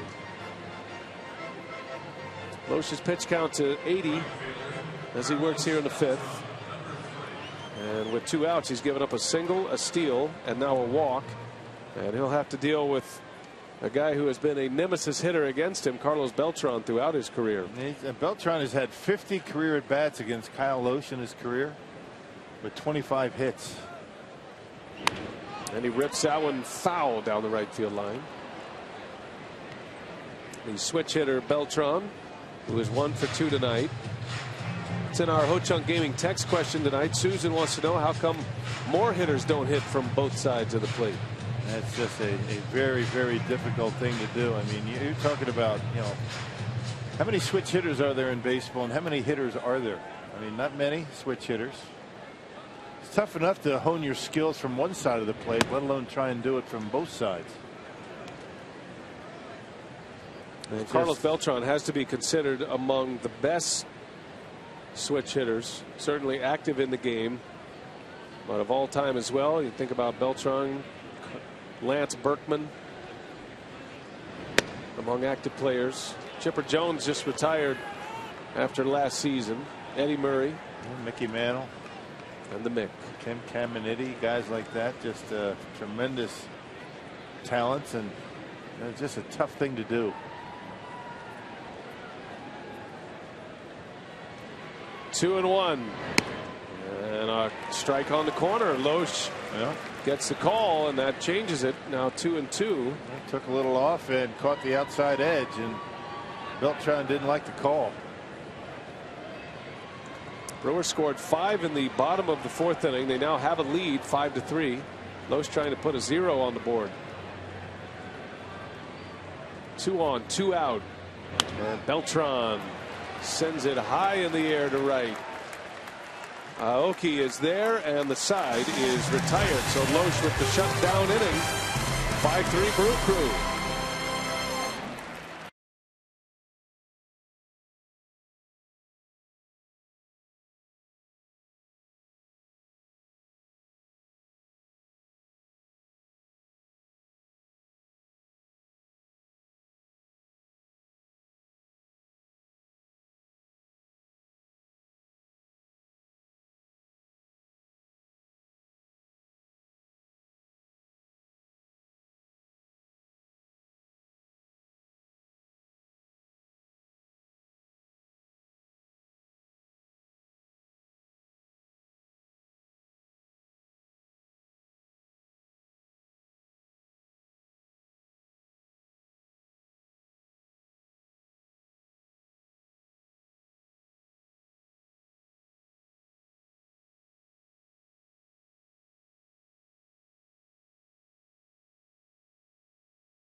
Half of the 5th inning, and remember, for the month of August, fans eat free at each August home game. Fans will get one $10 voucher valid for food, drinks, tickets, and merchandise. For details, visit brewers.com/eat-free.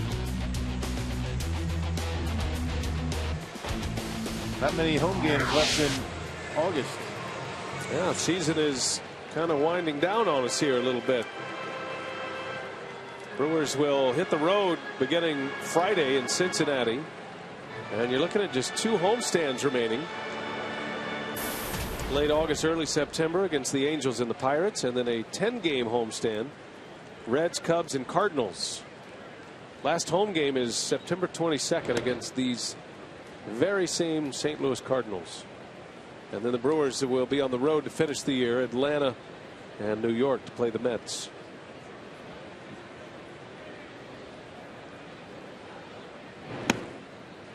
Jonathan Lucroy leads away for the Brewers.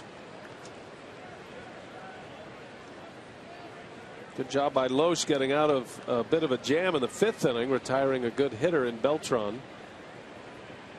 Stranding 2, and Lucroy up the middle on a hop. Descalso makes the play for the out. He's made a couple of nice plays tonight. They play him just about anywhere in the infield. Second base, third base, spelling Kozma at shortstop tonight. Doesn't hurt you anywhere he plays.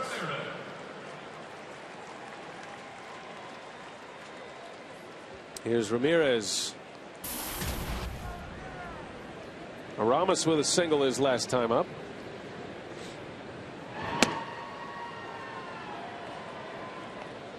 Brewers scored 5 runs on 5 hits.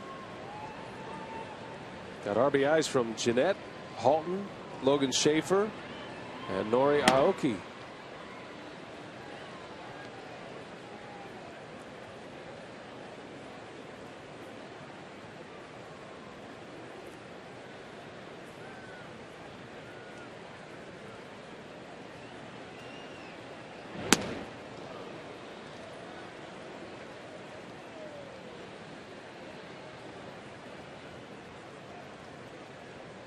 Ramos has 1 year left on his deal, a 3-year deal that he signed prior to last season. As he pulls one foul. He's been a long time player in this division. He started his career with the Pirates. 9 years with the Cubs, now in his 2nd as a Brewer.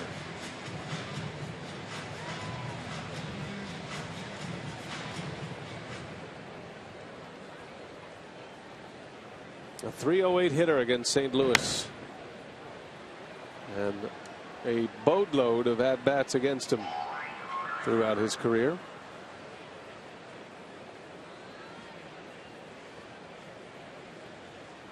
Brewers are hoping he has a healthy season next season. They need him. It's going to be a big bat in that lineup. Ramirez in his 16th year in the big leagues. He arrived as a 20-year-old in 1998. And has played every season in the National League Central. Isn't that amazing? 3 different teams, the Pirates, the Cubs, and now the Brewers. 6 year with the Pirates. He was traded from Pittsburgh to Chicago in 03. Out in front, a pop-up into foul territory. There is out number 2.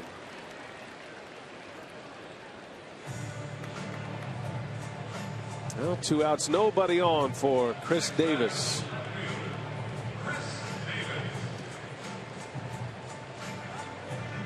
Cardinals jumped out to an early lead tonight. They got a run in the second inning, then a 2-run homer by Molina in the 4th. Brewers scored 5 in the bottom of the 4th. And that's where we are, 5-3.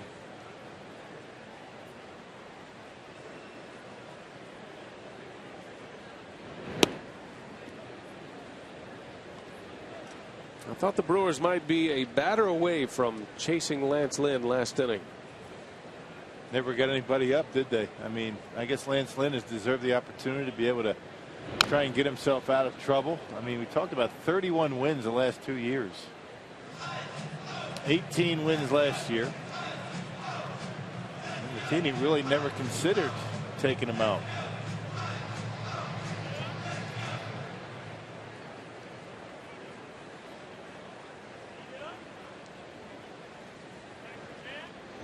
Chris Davis into left field, a base hit. Boy, he continues to hit.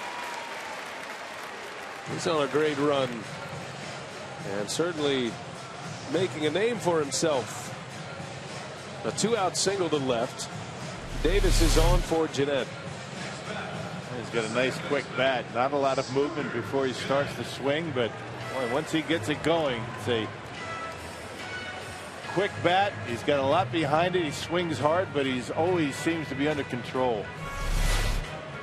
A .255 hitter in AAA. Davis is hitting .303 here in the big leagues. And he'll give Scooter Jeanette a chance.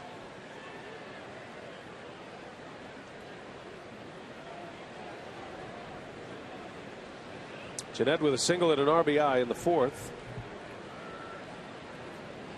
Might be a good chance to put Davis in motion.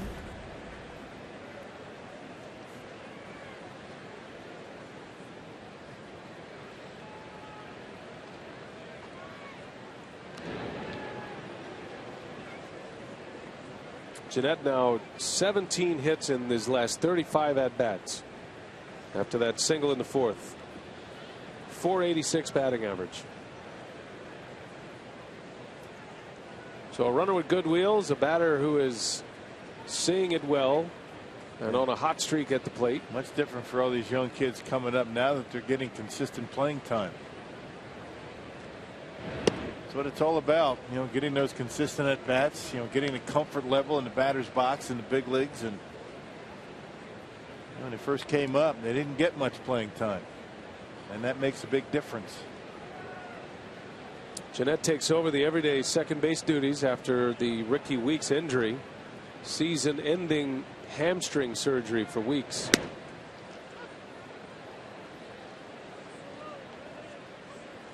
And since Jeanette has been out there every day, he's responded.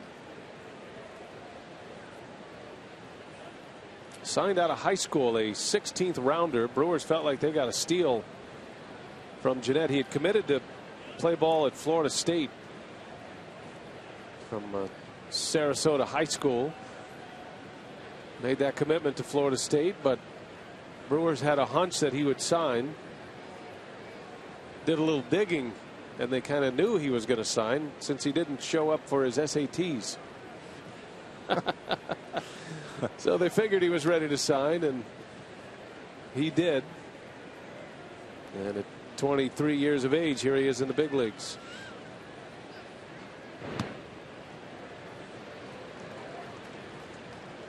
So he was drafted in the 16th round, but a lot of teams were scared to draft him, feeling like he was committed to Florida State.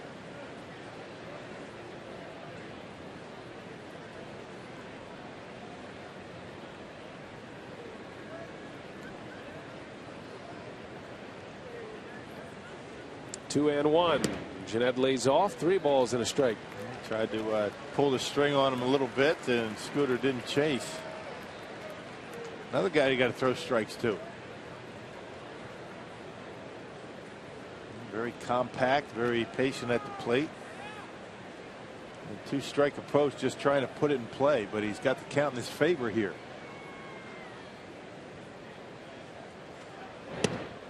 And very patient, draws the walk. Good at bat. Jeanette draws the walk. Lynn, after retiring the first 2 hitters, now 2 on for Sean Halton.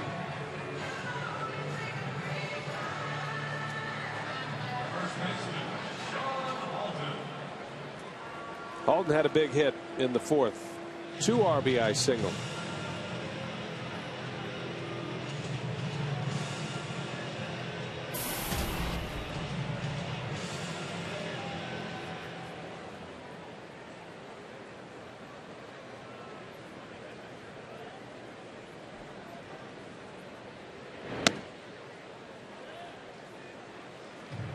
Took a little longer for Halton to make it to the big leagues. Played his college ball at Lewis Clark in Idaho. He's now 26 years of age. Bouncing ball through, base hit. Davis around third. He will score. And Halton has come through twice. 3 RBIs tonight for Halton. And the Brewers add to their lead. It is now 6-3 Milwaukee. Yep, 2 outs, nobody on. Base hit, walk, base hit, and the Brewers extend their lead. A 1-0 fastball. And Halton able to center on it, not trying to pull it. Well, you got to admire the approach these guys are putting on the baseball for Lance Lynn tonight. Taking what he's given them. And Halton drives in another run with 2 outs.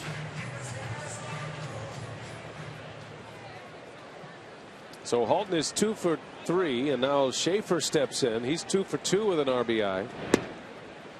Then spins one in for a strike.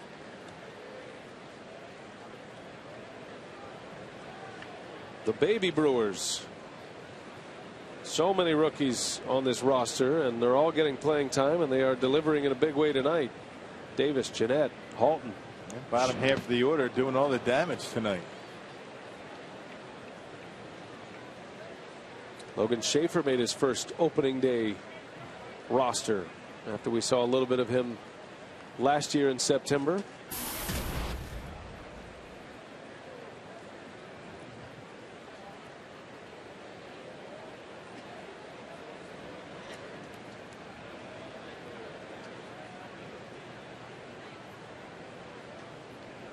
Two on, 2 out, and Schaefer takes one down and in.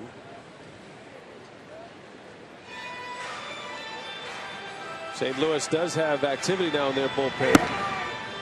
And he just got up. Tyler Lyons.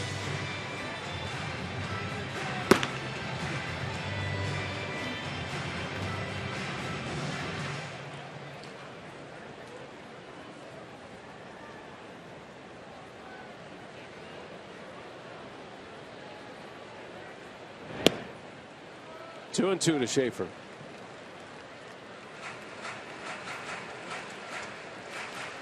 And Lance Lynn's night is nearing the end here in the 5th inning. 93 pitches. He's given up 6 runs on 8 hits. And nearing 100 pitches. Schaefer can do some damage here. The 2-2. Schaefer slaps one. A bouncer over to third. And the throw is just in time to get Schaefer. The inning is over, but the Brewers get a run. Sean Halton delivers an RBI, and it's 6-3.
3 runs batted in on 2 hits, and the Brewers lead 6-3 on our way to the top of the 6th. Yadier Molina will lead off, and he has been a hot bat, and it's taken every pitch and every location. He's hit them all.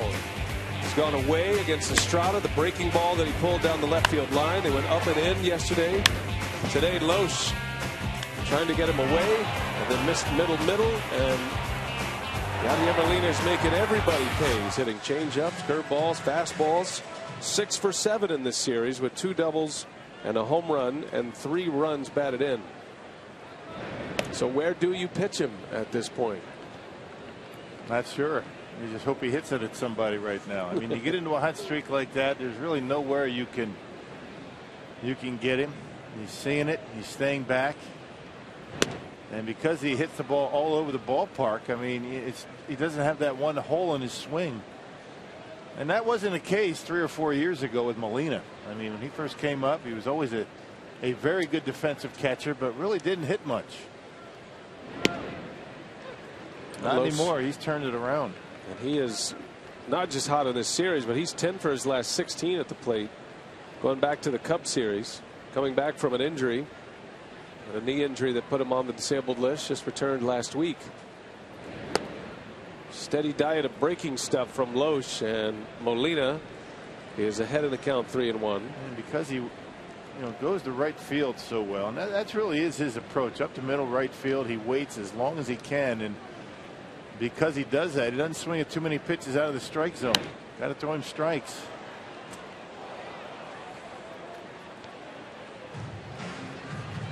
Now Molina is the league leader in batting average right now. Started the day 2nd in the league. Chris Johnson of the Braves leads the league. He's 0 for 3 tonight and down to 332, while Yadier is hitting 338. By the way, the Mets lead the Braves 4-3 in the 8th inning. Atlanta's been a runaway train this year with that 16-game lead over the Nationals.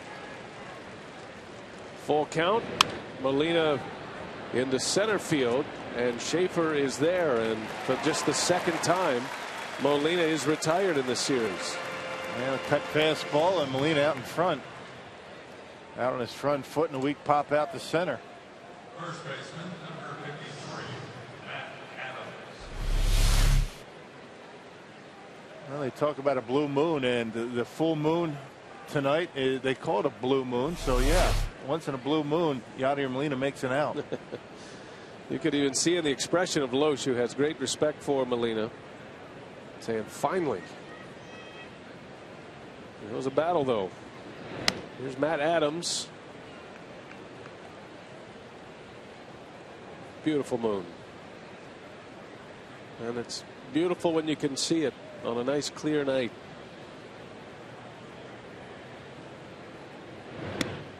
Picture perfect setting here in Milwaukee.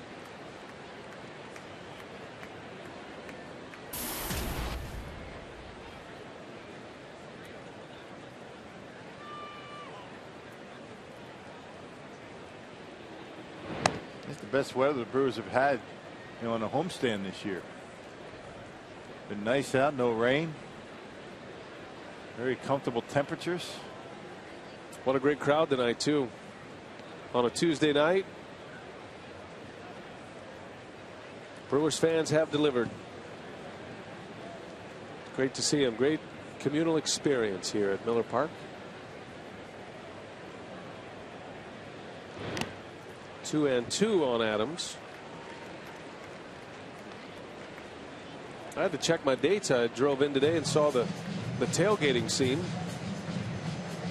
I said, is this Saturday? A lot of folks out, right? It's a Tuesday. Yeah, school coming up quickly. Family's getting last bit of summer in. That's what's great about Miller Park as well. The roof, the retractable roof. You know you're going to play, even if you have bad weather, but you can travel from all across the state and the neighboring states, and you know there's going to be baseball. Not a better baseball park in all of the major leagues, Miller Park. And it's right here. 2-2, and Adams takes a ball barely. And it's 3-2. Brewers went over the 2 million mark in attendance yesterday.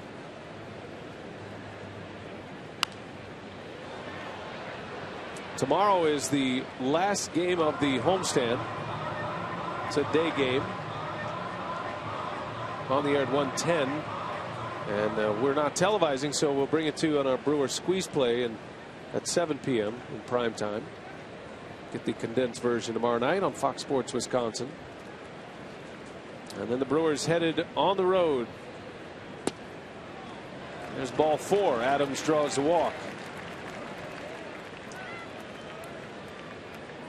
And a 1-out base runner. Loesch still hasn't had that 1-2-3 inning. A couple of walks, one in the 5th, and now one to Matt Adams. Well, he's pitching with a 3-run lead, facing David Freese, who has lined out and reached on a fielder's choice.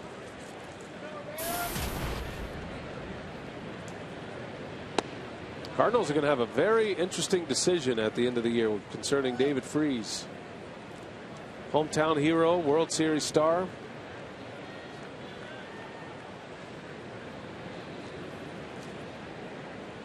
He goes into arbitration next year, and figure he's going to get a big number, and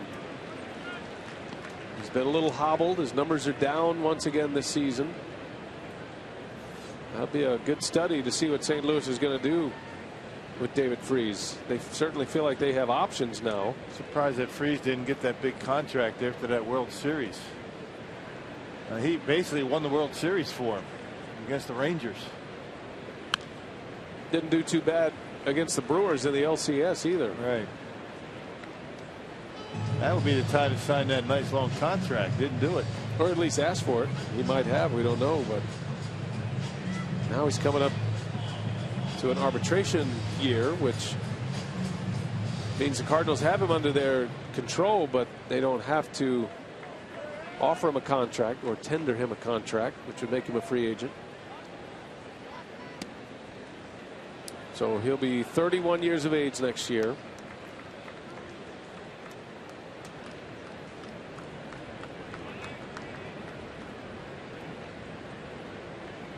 Not only was the MVP of the NLCS against Milwaukee in 2011, but the MVP of the World Series in 11.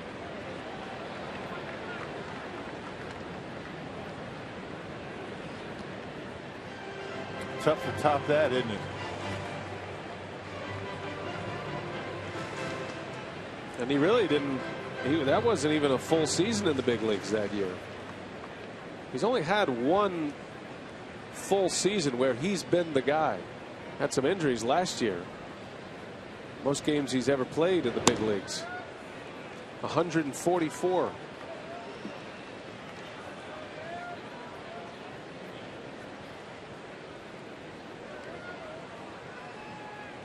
Loesch again in a 3-2 count. Third straight hitter in this inning. He's been in a full count. 20 pitches already. And Freese hits it hard to right center. Schaefer is closing, and he's got it for the out. So 2 outs. Another long battle for Loesch. Yeah, same pitch that he was able to get Molina with. And the cut fastball. And Freese out on the end, and an easy fly to center field. Well, Gonzalez might have been preparing for Descalso. The Cardinals do have a couple of lefties at the top of their order.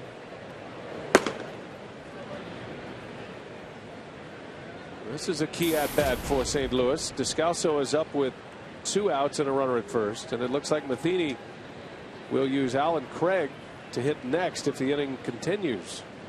That'd be the last guy you'd want to face representing the tying run. Yeah, they've got some pretty good hitters on the bench.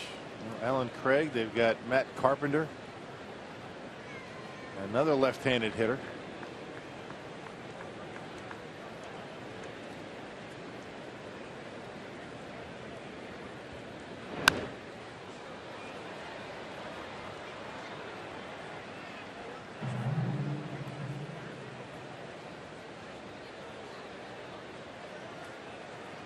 Lowe's trying to squeeze as much as he can out of this start. And it will no doubt be his last inning. And he leads off the bottom of the 6th. So you know Ron Renicky wants to get him through this inning. 1 ball, 1 strike. Descalso, little half swing, he goes, and it's 1-2. The most pitches Lowe's has thrown in a game, 112. That was in a win here at Miller Park against San Diego. He's trying to beat the Cardinals for the first time this year in his 4th start.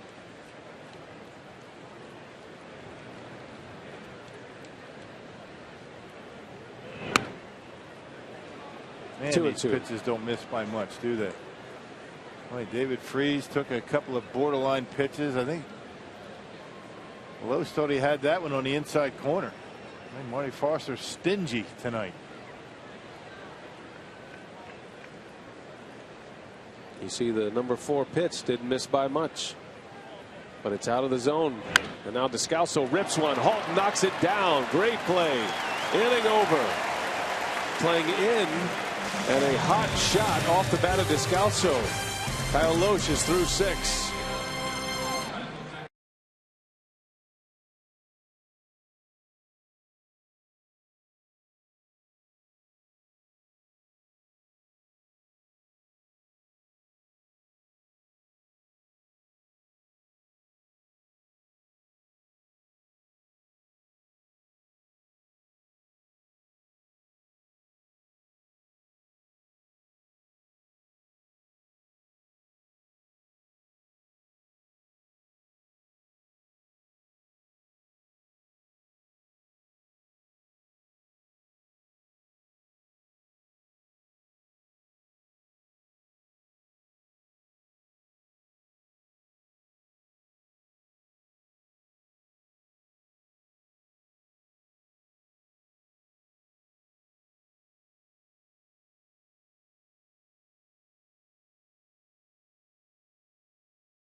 Bottom of the 6th, and our carsoup.com email. The booth question tonight has to do with the Brewers Community Foundation Ultimate Auction.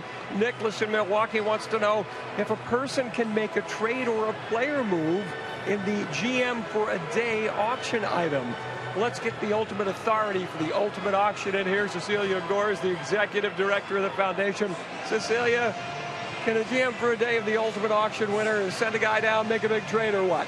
Well, I think when the person is sitting in the boardroom with Doug Melvin, if he's a strong negotiator and very strategic, he may have an opportunity to do so.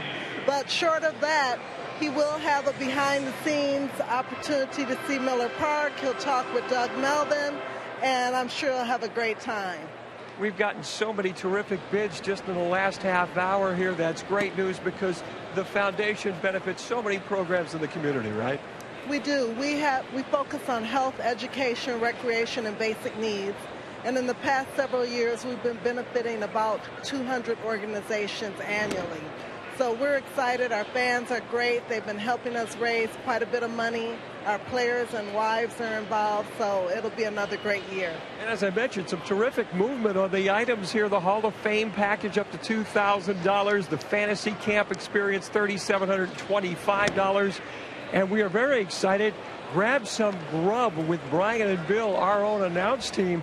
That is now over $2,000, $2,100. Cecilia, who knew these guys were so hot? Who knew? It'll be a great lunch, that's for sure. This is terrific stuff. Now, you have until 11:59 tonight to bid, and we encourage you to call in.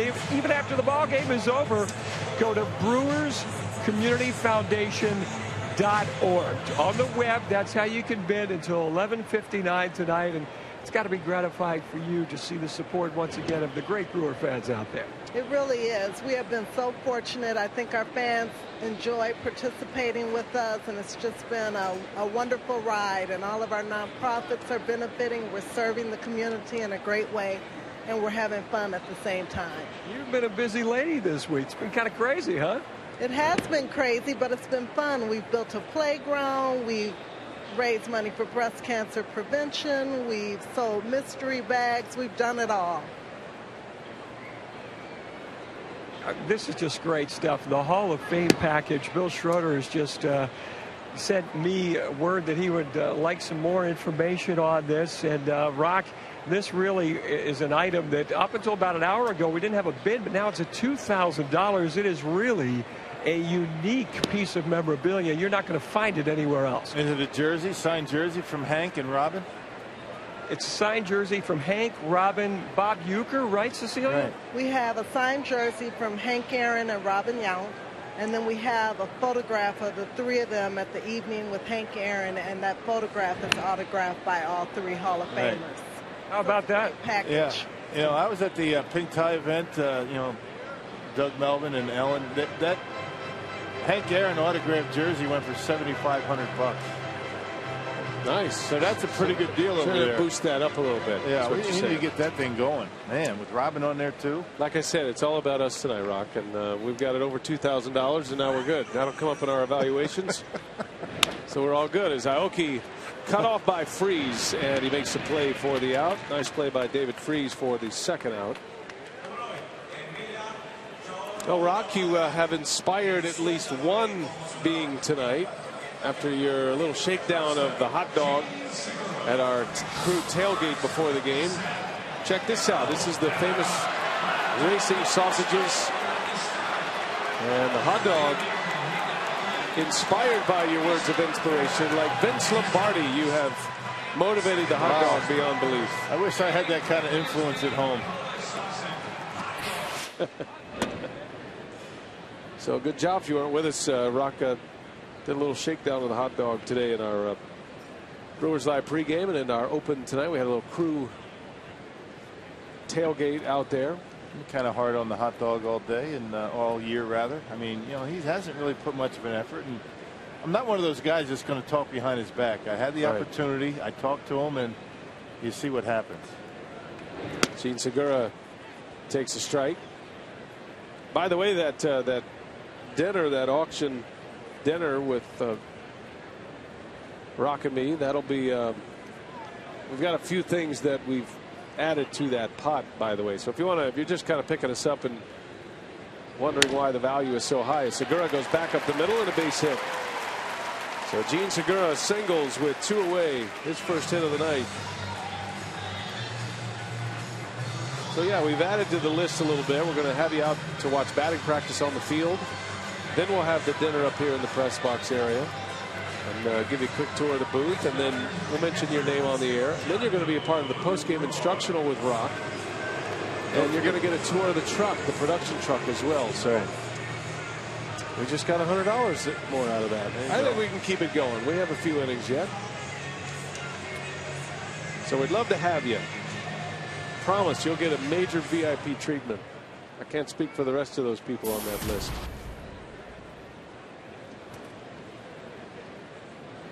Here's Lucroy now with 2 outs. Segura takes off. Molina, his throw is late. Actually, Wong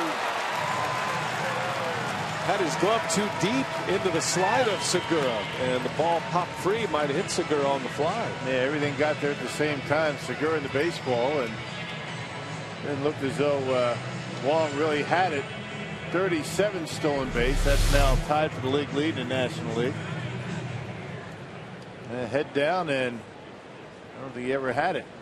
Well, Wong got his glove caught up in the slide of Segura, and it looked like he hit it right on the elbow directly.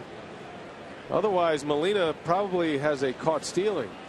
We talk a lot about second baseman taking the throw deep. That was too deep. So that puts Segura in scoring position for Lucroy.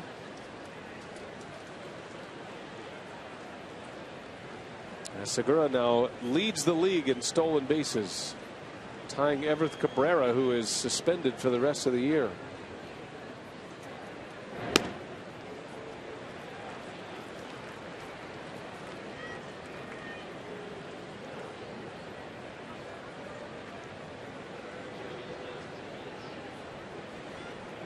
Lucroy at a 2-1 count.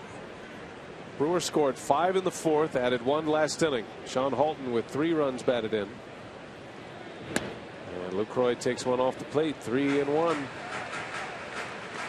Being terrible, Lucroy, you blame him? I mean, as good as he's been with men in scoring position this year.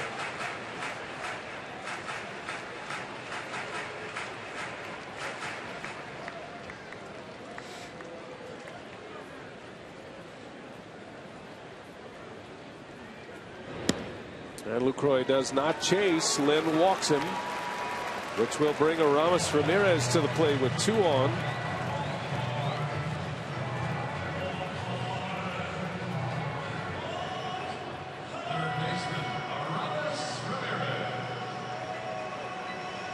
Inning started with a strikeout on Bianchi and then a ground out to Aoki.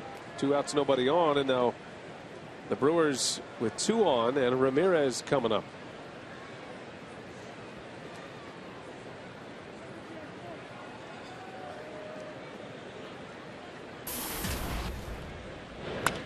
And Aramis on the first pitch pops it up. Wong makes the call. Adams will overrule him. And at 6-4, why not? Inning over. Brewers strand 2, still lead 6-3.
Wisconsin is brought to you by the Wisconsin Lottery, reminding you to please play responsibly.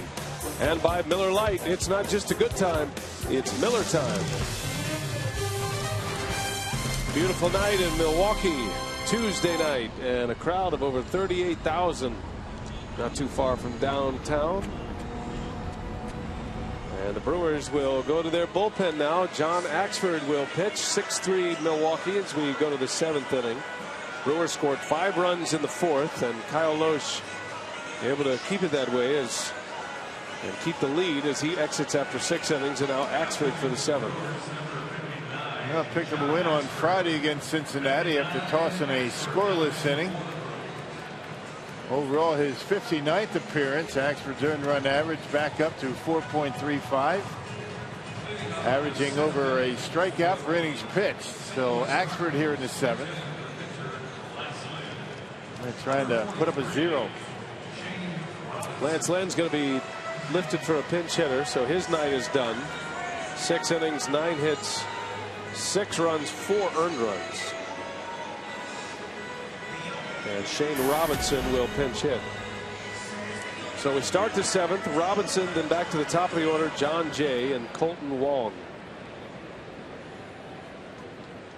Kyle Lohse goes 6, gives up 3 earned runs, and is in line for the win, which would be his first against the Cardinals this year. Cardinals have won 5 straight against Milwaukee in this ballpark, and are 9-2 against the Brewers for the season series. Been a tough matchup for the Crew.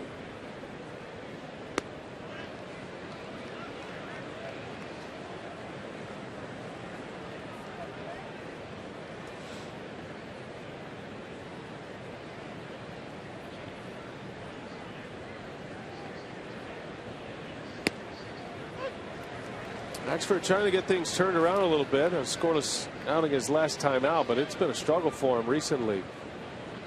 After he put together a long stretch. Matter of fact, he went over 2 months and gave up just 1 earned run in that stretch. And he typically starts innings, so that's a legitimate earned run average. He went unscored upon in 31 of 32 appearances during that stretch from mid-May to the 3rd week of July. Man, a little bit of the turnaround was due to starting to throw sliders. Not as many of those big overhand curveballs. A bouncer. Jeanette lays out to his feet. Throw to first in time. Scooter Jeanette with a fantastic play. Man, he's been impressive, and that's been the big question for Jeanette, his defense. All right, did a nice job there, angling back, able to grab it, and Shane Robinson hit it hard, a couple of hops, and able to get up and make the play to first base. That's a good way to start the 7th inning. The key is the angle back to give yourself a little bit more time to get that baseball in your glove. So 1 away, and here's John Jay. Well, Jeanette's brought a lot to the table.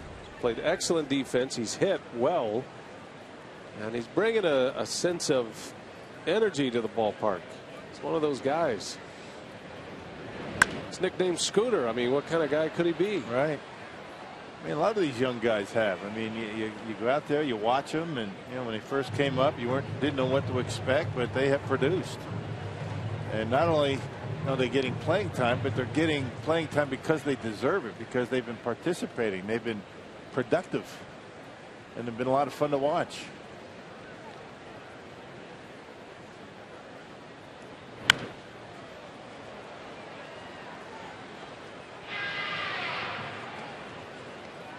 One ball, 2 strikes on the Cardinals leadoff hitter, Jay. He was 0 for 2. He reached on a hit by pitch in the 1st inning.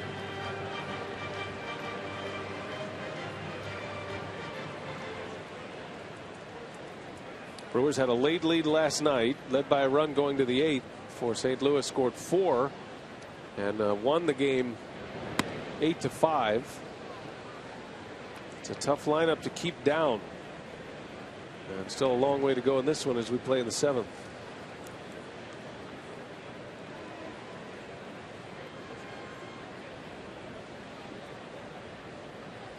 Two and 2. Bouncer over to first. Halton to Axford for out number 2. Got him with a curveball. And a good one at that. Yep. Good late breaking curveball. Kept it down, and Jay able to roll over on it. Easy out. Axford gets that breaking pitch over, as we've been talking for 3 years now. I mean, he can be unhittable.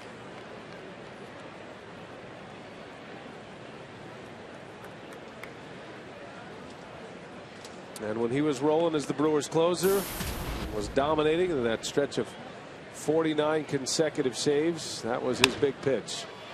As Wong slaps one fair down the left field line. What a night he's having. His best night in the big leagues. 3 hits tonight. And his first extra base hit. This is a double with 2 outs. And Brewers just can't seem to get that 3-up, 3-down inning on these Cardinals.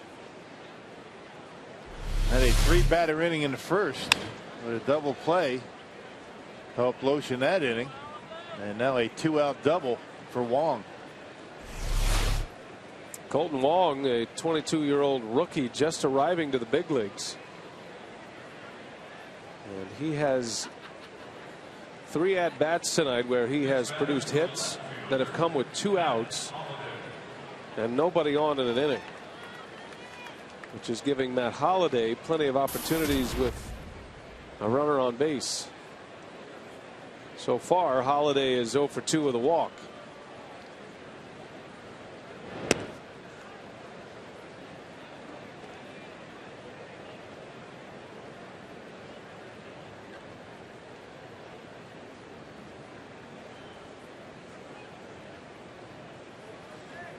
Holliday with 15 homers, 61 driven in.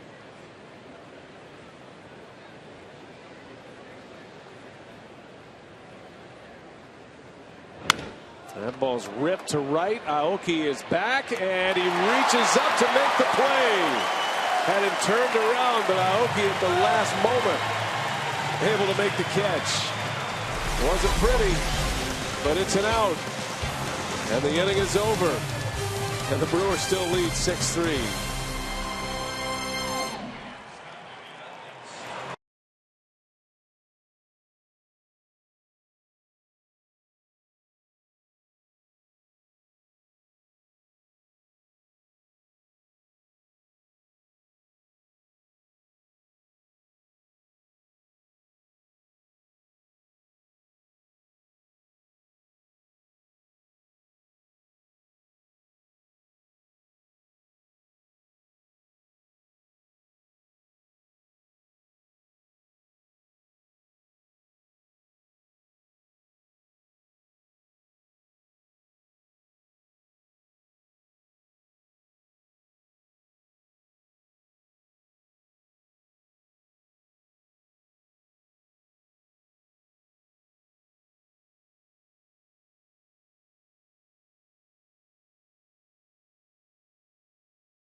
A 3 lead, and Ron Renneke has said he would put the NL Central up against any division in baseball, and part of that is some of the hot hitters at third base in the division. So we check out the results of the AT&T Twitter poll asking fans to weigh in on who the best hitting third baseman in the division is, and kind of a mixed bag of results. 28% said David Freese, 29% to Alvarez. Our own Aramis Ramirez got 24%. And guys, I know you've been trying to sweeten the pot for the grab with Bill and Brian, and how about whoever wins this, they can come along with us, hang out in the press box, and maybe take over as a guest tweeter on our FS Wisconsin handle. I think that could be fun for a fan. Oh, very nice. Good job, Sophia.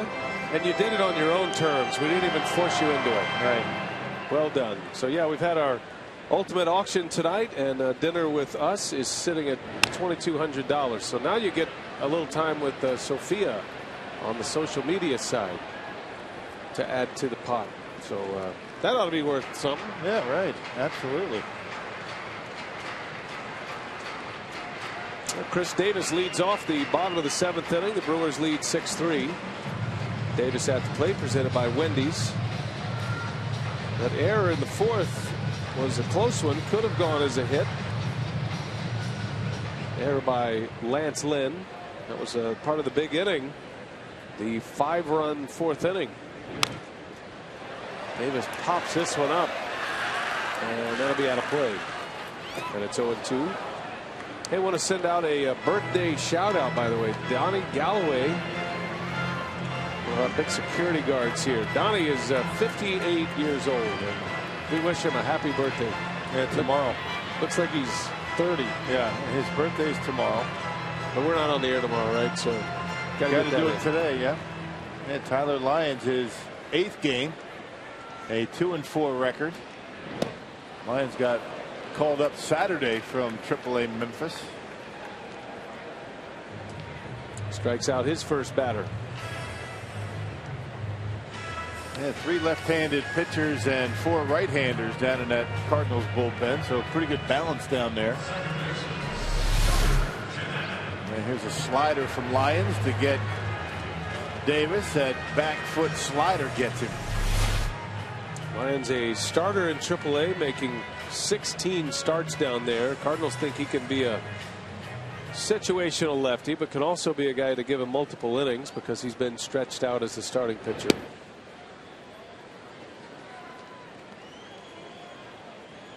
So he gets his chance to enter into a big league pennant race.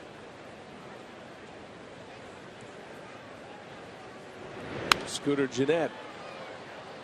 1 ball, 1 strike. Gennett's had a nice game tonight. Single and an RBI in the 4th. He's walked.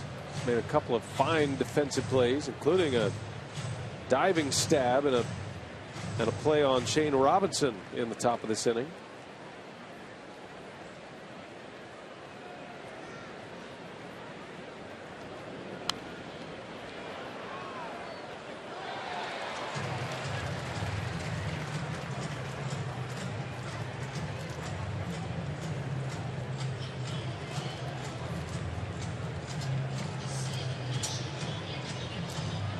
Great to have you with us tonight. Over 38,000 at Miller Park on a Tuesday night to see the Brewers and the Cardinals. 2nd game of this series. Brewers split a 4-game series with the Reds to start this homestand. Lost last night, trying to get back even in the series and give themselves a chance to win the series tomorrow.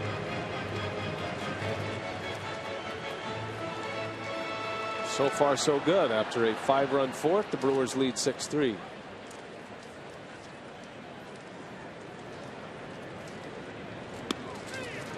And Gennett is rung up. Lyons strikes him out. Back-to-back Ks for Lyons to start this 7th inning.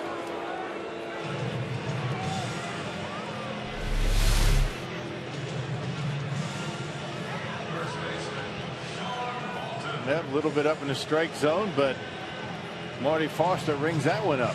Been a pretty tight zone all night. A little expanded it right there. That'll bring up Sean Halton, who has been the star offensively tonight. 2 hits, 3 runs batted in. Had a 2-out RBI single in the 5th inning after he drove in 2 with a single in the 4th.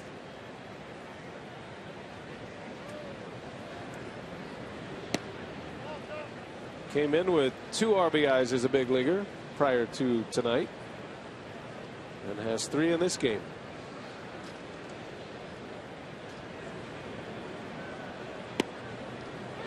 It's a good breaking ball.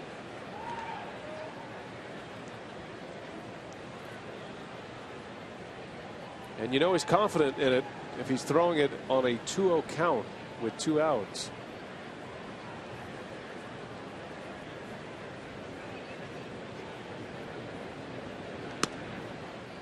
And a little change up this time. So he's fallen behind, and you know Halton will be ready to rip. He's got a lot of power. How about that? A 3-1 breaking ball Molina wants, and that's ball 4. And you don't even question Yadier Molina. Maybe in AAA Memphis you're going 3-1 slider. No way. Well, big guy, you know, Sean Halton. You just as soon, you know, put him on first base. At least you know where he's at. You got a left-hander on deck. I mean, that's the value of a Yadier Molina. You don't want to throw him a cookie down the middle and put another run on the board. It's like a chess match. You got to think ahead. So Molina decides to give a little, and now he gets the matchup. Schaefer trying to bunt his way on.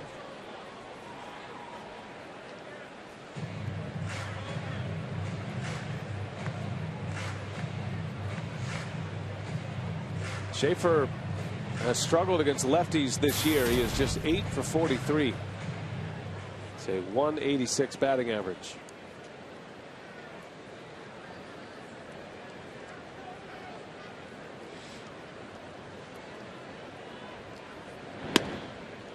Curveball is in there for a strike.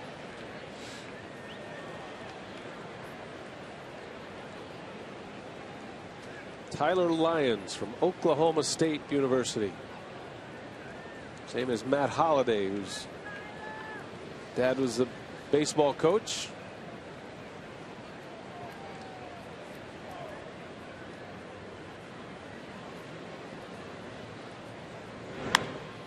Schaefer pops it up. And that'll be Freeze to make the catch, and the inning is over. 7 in the books in Milwaukee. We go to the 8th, and it's 6-3 Brewers.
In the books, Kyle Loesch rattled early, but he settled down and pitched well. Went 6 innings, 3 earned runs, a quality start, and he is in line for a win. Yadier Molina got him for a 2-run homer, and that gave the Cardinals that 3-0 lead in the 4th inning. But the Brewers came storming back. They scored 5 runs in the bottom of the 4th. Sean Halton has been the star offensively tonight with 2 hits, 3 runs batted in. He's made a couple of nice plays at first. And the Brewers have a 3-run lead going to the 8th. And Brandon Kinsler back on the horse after he struggled last night and gave up the lead. He is back in that setup role, and he will have to deal with the middle of this Cardinal batting order. Yeah, one of the rare times that Brandon Kinsler did not have it out there in the mound. He snapped a 17-game scoreless streak last night. 2/3 of an inning, gave up 6 hits, all coming with 2 outs and nobody on. And gave up 4 earned runs. So looking to atone for that. Ron Renicky gives him the baseball in the 8th inning again tonight. Let's check in with Mark. One last update on the ultimate auction. What do you have, Mark? It's going great here, BA. We've gotten terrific bids on all 15 specialty items. You have a couple of hours yet to go online, brewerscommunityfoundation.org, and you can bid on these terrific auction items. Cecilia Gore, the executive director of the Brewers Community Foundation. Once again, the generosity of Brewer fans, outstanding. It has been outstanding. It's a fun night tonight, and we've got our ultimate auction. There are wonderful things that people can bid on until 11:59 tonight. Go to brewers.com. But I also want to just take a quick moment to thank you and your team. You've been with us for the last 4 years, and your support is so appreciated. And we just enjoy the partnership that we have with you. Well, right back at you. You guys do tremendous work, and if we can help you in some little way, we are really pleased to do that. As we look at some of the bids here, you can see a photo package with Jonathan Lucroy. That's $1,000. But the one we've been looking at all night, guys, grab some grub with BA and Rock. Over $2,100 now, up to $2,200. That package has been sweetened very nicely here. A sweet night with Brewers alumni, $1,525 autographed jersey, the Hall of Fame package, great autographed memorabilia from 3 great Hall of Famers, Hank Aaron, Robin Yount, and Bob Uecker, up to $2,000. And Rocky, you got to be pleased. Your fantasy camp getting a tremendous bid once again, $3,725. And Cecilia, again, so many people make this auction happen. The Brewers, their wives. It's really a team effort. It's a team effort, and it's a great effort. And we're just pleased that we have the opportunity to take advantage of all of the contributions that people give us on behalf of the community. And again, bid often. You still have until 11:59, and we appreciate your support. All right, well, there you have it, guys. Another successful ultimate auction. The bids are rolling in, and there's still time. All right, Mark, thank you. And thanks to Cecilia. Good job by all. Yeah, plenty of time to add to that. We'd love to have you. We would love to have dinner with you. So it's 2,200 now. Just keep pushing. Be a full night with us. I know. They're going to be sick of us by the time the night ends. Right. Now 1 out, finally retiring Molina. Kinsler giving up the leadoff double to Beltran. And here is Matt Adams, 6-3 Milwaukee, top of the 8th inning. Brewers have out hit the Cardinals 9-8. In an inning that felt very much like a Cardinals inning at the plate, where the Brewers strung together multiple hits. They had 5 hits, all singles, and scored 5 runs in the 4th inning. Similar to the 4-run inning last night by St. Louis in the 8th.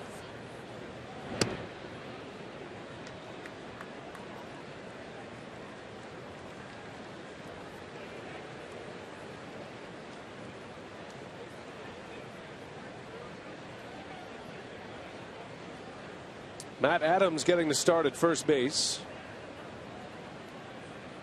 Remember, Matheny still has Alan Craig available and Matt Carpenter on that bench as Kinsler falls behind him 3-0. Adams had the big hit last night against Kinsler that tied the game.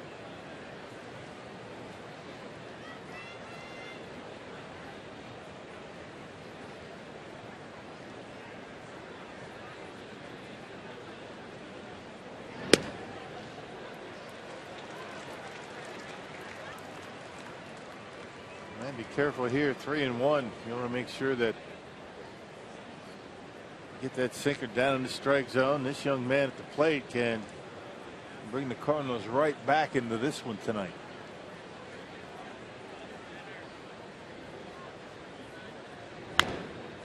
And a big swing off the end of the bat, and it goes to 3-2. Adams has been at his best as a pinch hitter, sitting around 260 outside of his pinch hit appearances. Starting for Craig at first base tonight. Occasionally Matheny will have Craig in the outfield just to get him an occasional start. He's been a tough out tonight. Has a single and an RBI. He's 1 for 2. 3-2. Kinsler delivers and Adams fouls it away. He battles with 2 strikes. Somewhat unusual for a young big hitter, a big power hitter. Pretty good approach up there. Nice short stroke. Packs a lot of punch in that bat.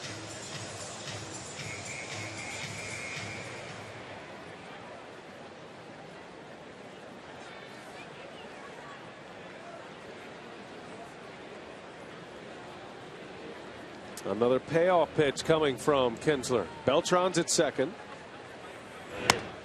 And he got him. Kinsler strikes him out with a fastball. Yeah. A lot of close pitches around those corners all night long.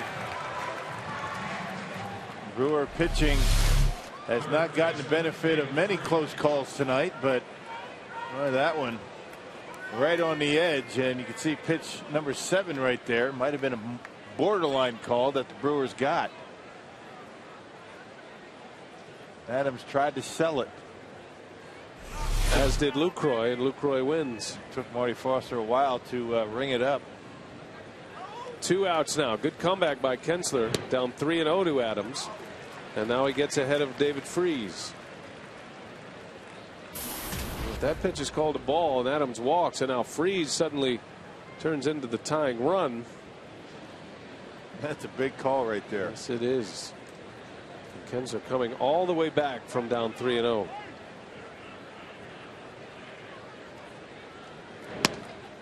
In there, 0-2.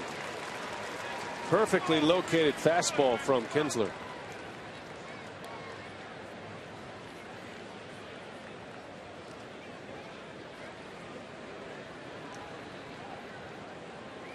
Jim Henderson in case Kinsler has trouble here in the 8th. We've seen Renicky use him to get 4 outs in the past. He's done it twice over the last month.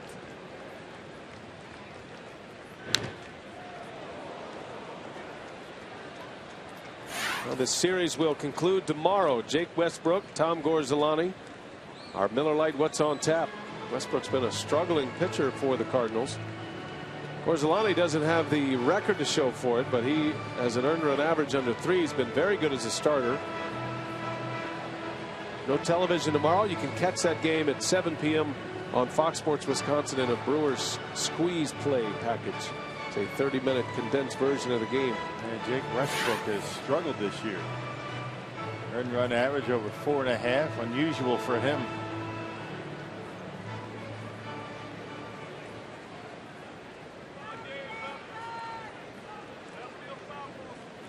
Beltran, a leadoff double, still at second, 2 outs. And the 0-2 pitch, line foul. Kinsler going up the ladder that time, and Freese was late.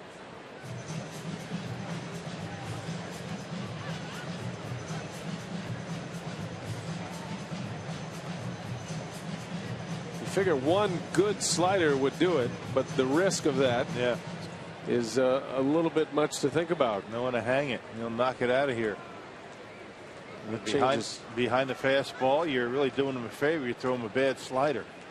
See what he does. 0-2. And Kinsler, a fastball misses.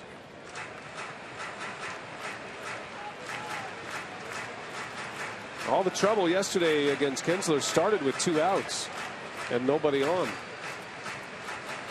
6 straight hits at that point. And 4 runs. Hoping for a different result tonight.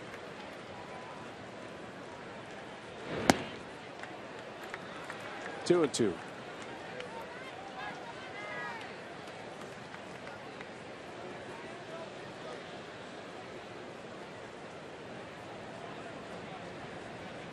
And base on balls here, you might see Alan Craig come to the plate. And you might see Jim Henderson come into the game. A lot of fastballs from Kinsler. 2-2. And a bouncer.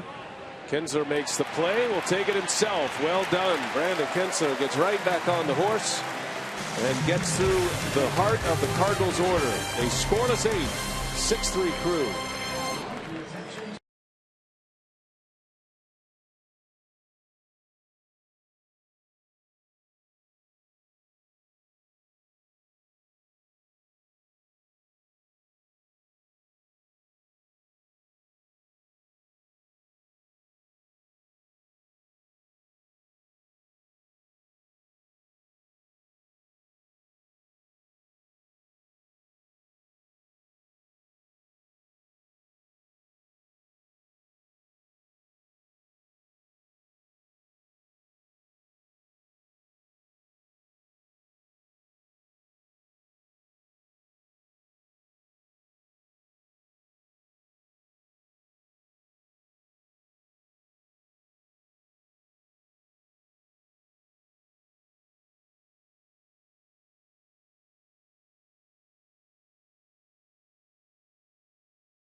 6-3. The Brewers lead the Cardinals right now. Davey and I getting set for Brewers Live postgame coming up. Our Marshfield Clinic shining moment. Go back to that fourth inning, Davey, and the Brewers batting around. The veterans get it going, and the youngsters pick it up from there. They certainly did, you know, and it was such great approaches by the Brewers, using the middle of the field, hitting the ball where it was pitched. It helped with a little error there. But boy, the young guys, Scooter Jeanette, Haltom, come through with some clutch hits. And then Logan Schaefer battled like crazy and got that two-strike hit and drove in a run. So Brewers get 5 runs on 5 hits, and they use that to fuel their lead right now, trying to hang on. Full post-game reaction coming up after the ball game, Brian. All right, thank you, Craig and Davey. Looking forward to that. Uni Betancourt will get a pinch hit appearance here as we start the bottom of the 8th inning. And Betancourt facing Tyler Lyons back out there for a second inning of work.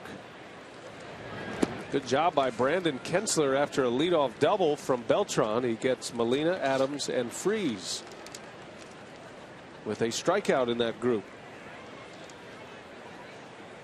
6-3 Brewers. Cincinnati has lost tonight. Got to feel good for Kensler to come back and get back to what he has been doing, and that's pitching very well outside of that outing last night.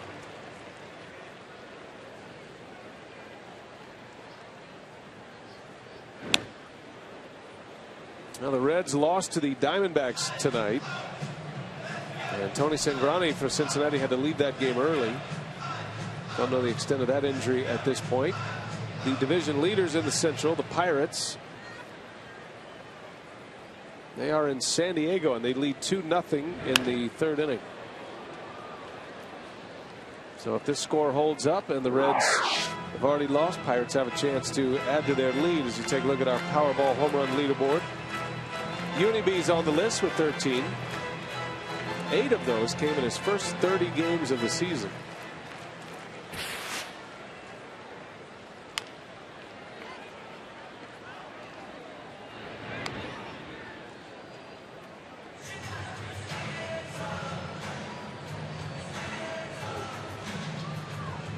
Brewers are going to see the Pirates on the next road trip. Milwaukee will certainly have a hand in the pennant races. Try to play spoiler. Win to Pittsburgh on Tuesday, Wednesday, and Thursday of next week. John Jay will make the play for out number 1 as Betancourt is retired. And back to the top of the order in Aoki, who has an RBI tonight. Still looking for his first hit. He's 0 for 2. Had a sacrifice fly and an RBI in the 4th. And made a great catch in right field to end an inning. With that ball that Holiday hit, that ball goes over his head. The Brewers are in bad shape.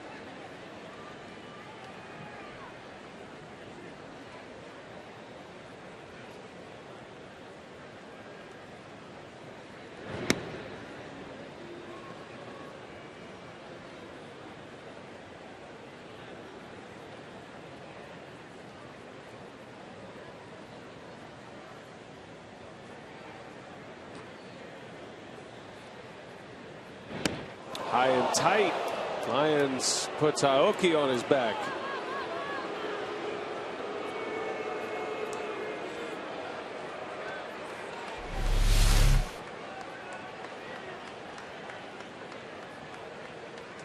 Up and in. Look out.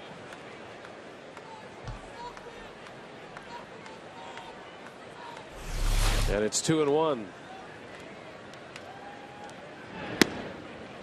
Speaking of up and in, I saw where Ryan Dempster was suspended for 5 games for hitting Alex Rodriguez. Yeah. He says it just got away from him. Didn't look that way. Bounce to the short. Descalso, no chance here. Aoki hustling all the way. Descalso, even if he comes up with a clean, is not going to throw out Aoki, and that'll be an infield hit. Yeah, a little bit of a bobble. Just didn't have the handle right away. If he did, he might have been close, but after the bobble, no chance. And trying to surround it, lost the handle initially, and that's all it took for Aoki to get a base hit.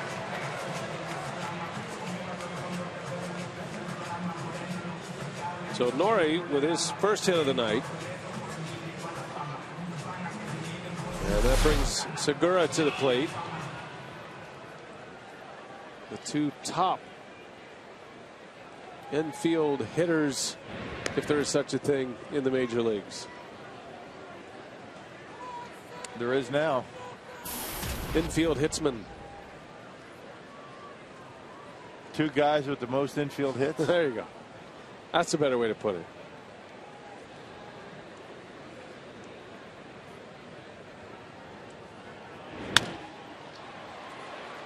Wong to Descalso, and a double play to end the inning. So here we go to the ninth. Brewers up 6-3, and Jim Henderson coming on to try to save it.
And he has been outstanding, coming back from a hamstring injury. And his save on Saturday, the Columbia St. Mary's save tracker, number 18, and Rocky struck out the side against Cincinnati during the save. Man, looked good. He threw a slider to get Brandon Phillips to end the ball game, but he's made 12 consecutive scoreless appearances. That covers 12 innings. He's given up only 4 hits in that stretch, and he's lowered his earned run average in that time from 243 to where it is right now, 179. So looking for number 19 on the season. Henderson will have the bottom of the order coming up. Brewers make a defensive change as well. Uni Betancourt will stay in to play first base after his pinch hit appearance. Out is Sean Halton, who drove in 3 runs tonight and was the star offensively. Brewers trying to snap a 5-game winning streak for the Cardinals at Miller Park. And looking for just their 3rd win of the year against St. Louis, as Descalso leads off.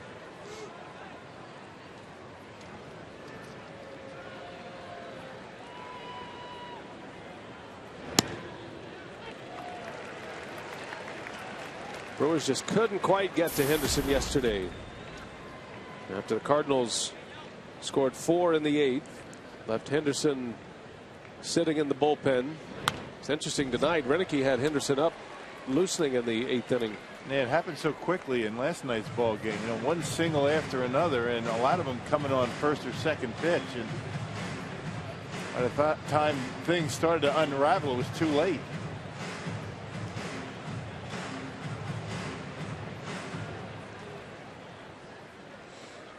Henderson had 2 4-out saves on the last road trip against the Rangers and the Giants.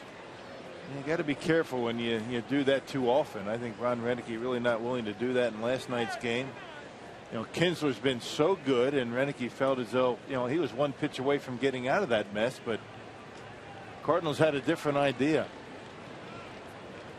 1-2. Descalso fouls it away. Matt Carpenter will hit next. Among the league leaders in hits, he is second to Segura. Segura had a hit tonight. He was 1 for 5.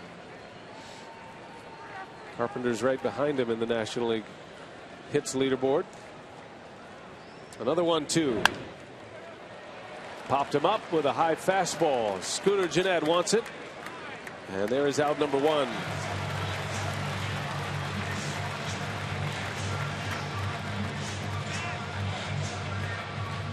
And here comes Carpenter.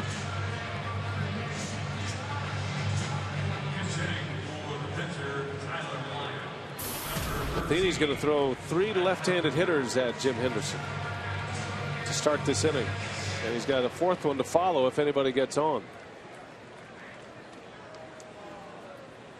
Henderson's been good against everyone, but if there is a bit of a weak link, it is against the lefties. It negates his slider somewhat.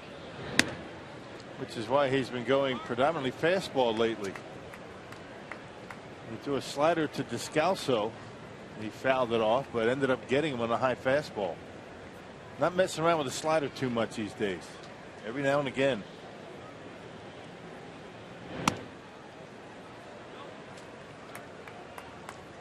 Well, there was a save in San Francisco. Hitting in a third for Henderson. He threw 25 pitches. All of them were fastballs. Lucroy reminded him to keep his shoulder closed. That's been a common theme for Lucroy. There's a strike. He's a good listener.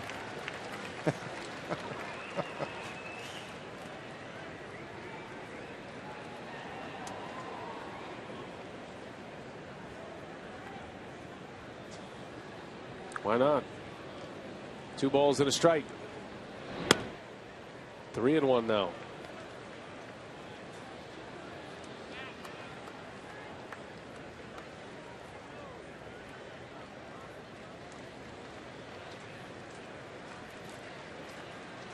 Brewers sitting on a 3-run lead, 9th inning. Trying to even this series with the finale tomorrow afternoon.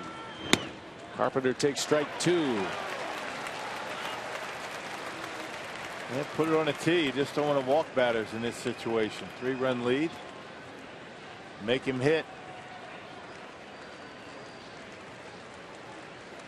At the top of the order next, John Jay. Full count. Henderson deals, and he just missed. Carpenter, very patient, draws the walk and a base runner. And that'll bring up John Jay now. Tying run moves on deck at this point. Next batter, the center fielder, 19, John Jay.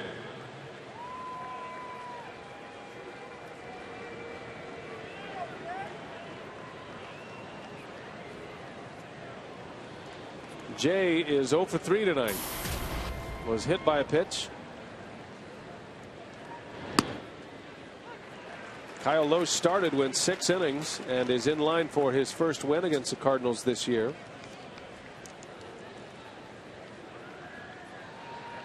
Lowe's trying to go over 500 with a win tonight. He's 8-8. Brewers were down 3-0 until a 5-run 4th. And they've led ever since. You just don't want to have to deal with Matt Holliday. You got Holliday, Beltran, waiting in the wings, and those are the guys you don't want to deal with the tying runs on base. They're in there ready. Keep them in there. Jay chased a high fastball. That was a break. 1-2 the count. That can be an at-bat changing pitch, that 1-1 count, whether it goes to 2-1 or 1-2. And John Jay chased ball 2, so here he is down in the count now. Brewers set up to turn a double play, which would end the game. And a called strike 3. Henderson rings the bell on the inside corner, and down goes Jay. Out number 2 and strikeout number 1 for Henderson. And not sure what Jay was looking for there. That one had plenty of the plate. Bingo, inner half. See you later. Now this is the guy that the Brewers need to get. Colton Wong, 22-year-old rookie, just arriving to the big leagues. He's had a big series already. 3 hits tonight, 2 yesterday. Carpenter takes off. They'll let him run. Defensive indifference to get him to second base.